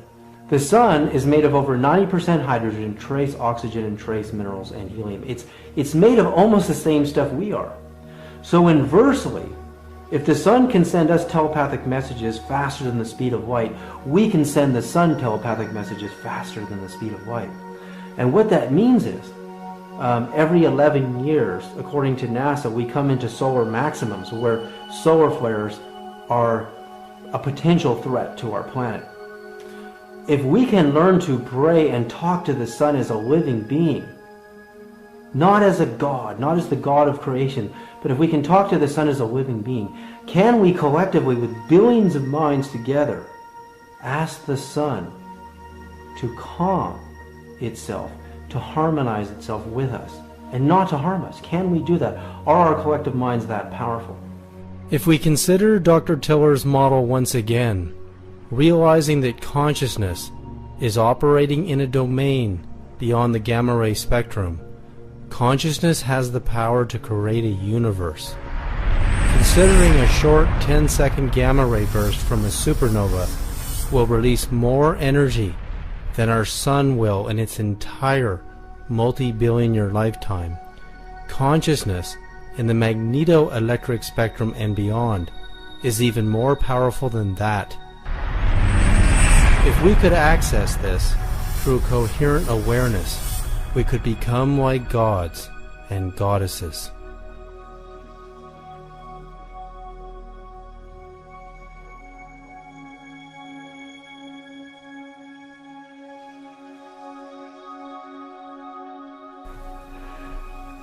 To me, we are all spirits having a physical experience as we ride the river of life together. Our spiritual parents dressed us in these bio-body suits, put us in this playpen that we call a universe, in order to grow in coherence, in order to develop our gifts of intentionality, and in order to become what we were intended to become, co-creators with our spiritual parents. And co-creator means to eventually evolving to the place where you could interact with planets and you could co-create planets or stars. So it's in the game as far as I see it. We're not anywhere near the end of physics, the theory of everything. We're just babes crawling across the floor of the universe. We've hardly begun the great adventure. And all of these things are possible. We manipulate this universe. That's why it's here for us. It's our classroom. No other way to become co-creators on this magnificent scale. But that's in our future from this planet's level of activity. We have to move and become coherent at the deeper levels of nature. Using Einstein's equation of converting frequencies into mass energy, the higher the frequency, the higher the energy. Any frequency into the gamma ray spectrum, the magnetoelectric spectrum and beyond, coupled with matter, has the power to create anything we can imagine, including the solar system, the galaxy, and the universe. The coherence at this level of nature is very good. I mean, we can make lasers. We can convert the potential of a light bulb from 50 watts to create temperatures 10 times the surface of the sun if you could make all those photons, electromagnetic photons, coherent. But the dimensionality of the higher dimensions, just as this one, okay, if you look at the most coherent aspect for electromagnetic laser is the wavelength of the light you're dealing with.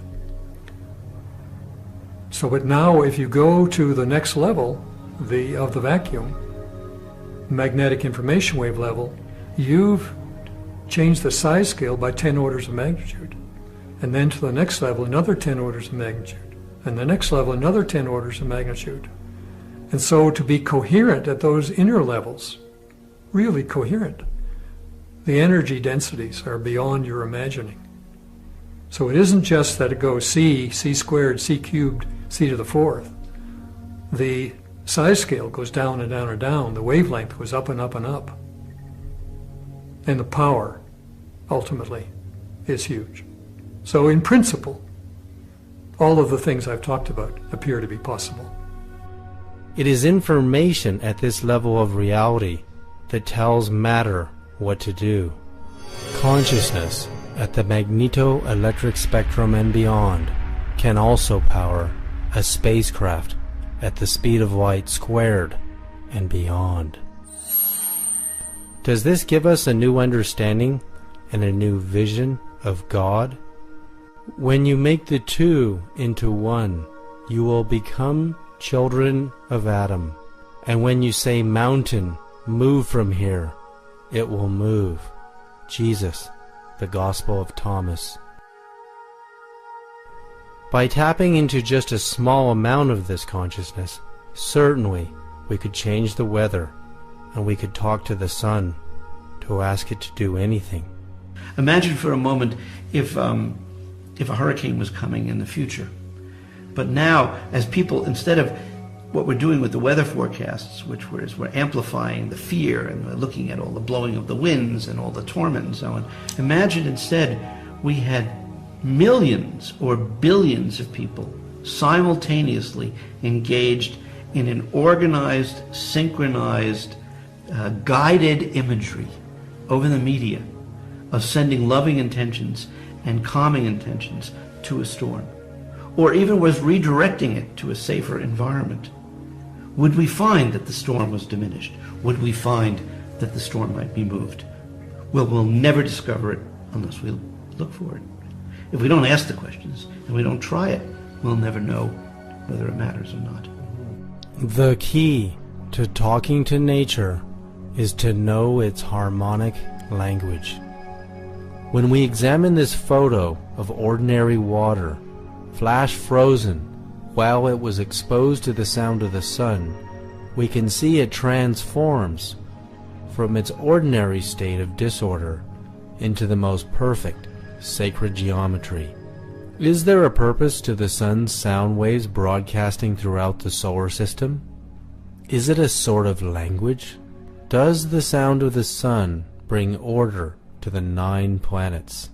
Pythagoras discovered that all of the planets were producing a sort of cosmic music he called the music of the spheres.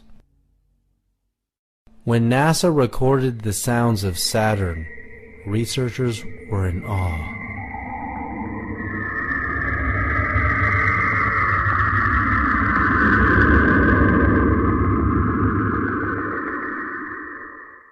The sound of Uranus.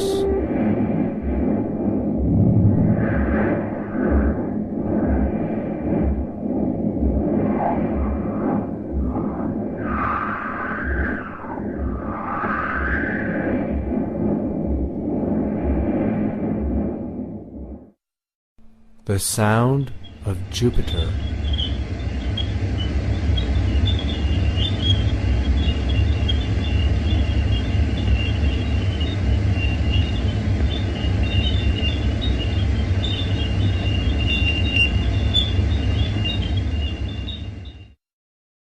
The sound of the Earth.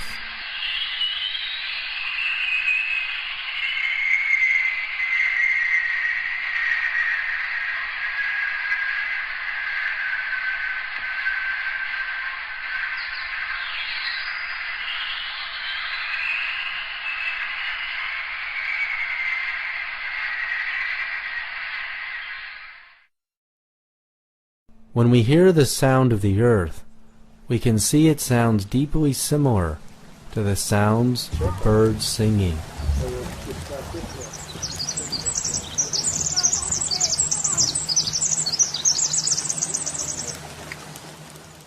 NASA scientists were astounded when they heard the sounds of the Earth for the first time, because they knew the birds understood the secret language of the universe and the Earth itself.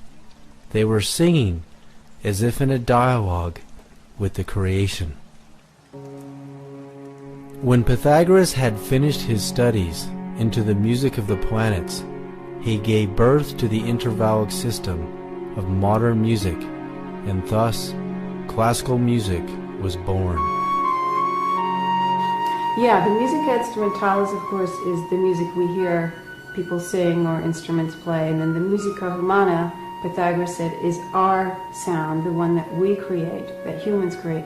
Now the musica mundana is the one that you're describing here, and that's the music of the spheres. And that music, you know, let's not think that it has to sound like music, because really it can just be a very out of this world one-note sound that sounds like one note but actually spreads out into incredible harmonies. And the way you reach that point is truly by meditating or by going to a place, hiking to a place where you can be by yourself. If you don't like meditating, just sitting quietly. But it is a place that you reach when you're quiet. You can't hear these sounds, these harmonies of the spheres. You can't hear them unless you've actually, you know, integrated into your heart center. It's just not possible, because that's where the sound comes in. And so again, the idea of using your intuition, your sixth sense, this is what we're all getting into now. This whole new millennium, I believe, is about activating that again and combining all the knowledge we have, letting go of it, and allowing our hearts to listen to what's really out there. And really where it begins, you know, not so you don't feel like this is a very complicated process, where it begins is to hear your own inner voice. That's really key, is when you hear yourself giving the answers, you know, not somebody outside of yourself, not the media, not your husband or wife, your friend, your family telling you what to do, but you actually tune in to yourself. And once you start tuning in, you have tuned to the music of the spheres. The tuning in is what's necessary to hear the great cosmic music that's out there, which is all about you, because you're part of creation. You're creating this music. So tuning in will allow you to not only hear it, but also to participate in it as well. And again, it differs for everybody as to how that happens.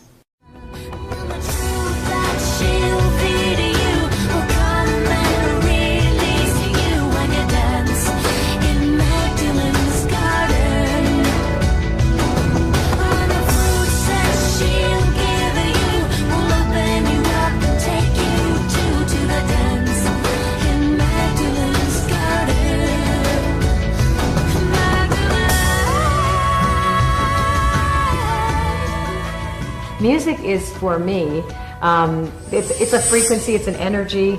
I can hear, I feel it, the emotion of the song. I actually can sense the signature of a song without knowing where it's coming from. but it's given to me. So is it a talent? Is it an aptitude? I think I'm a receiver for this. I receive songs. I hear them. I hear the whole parts of it too. So I hear it fully formed. But my inspiration always comes with a life experience. For me, I write songs about God and humanity. Those are always my two subjects, the sense of separateness that the human being feels and how we try to regain that connection through relationships, romantic relationships, and how that, or things, or the sense of separateness that the human being feels and how we try to regain that connection through relationships, romantic relationships, and how that, or things, or whatever, and how that disappoints us, and that how there is really only God.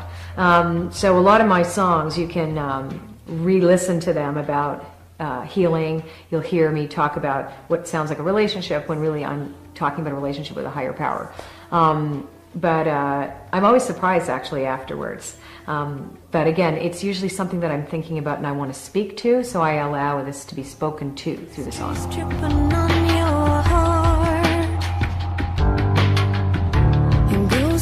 Sticking to your shoes.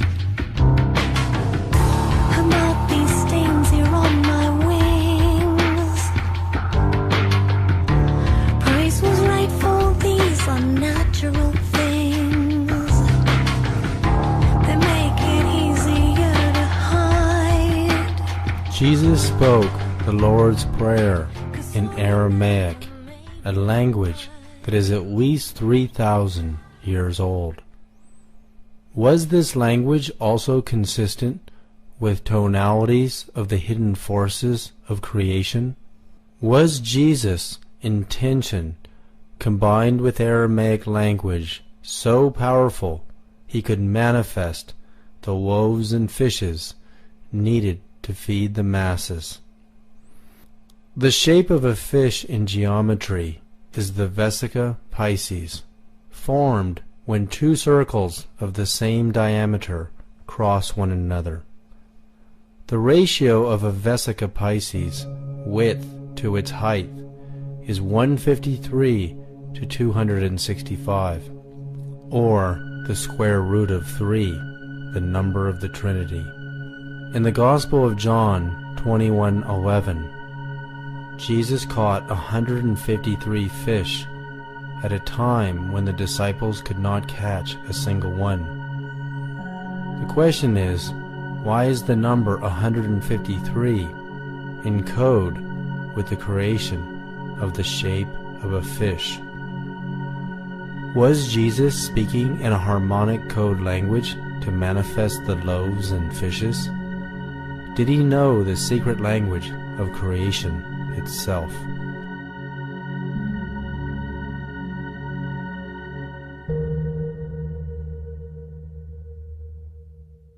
People ask me all the time, where are you, what is divine dialogue and who are you talking to? Now, it really depends on what you believe. There's a friend of mine who believes that Jesus comes to him. As a matter of fact, it's you, David. I don't do Jesus like that. It's like my belief. Oh, and then another friend of mine, is a devout Roman Catholic and an extraordinary medium, and they believe they're talking to Mother Mary, so I believe that the conscious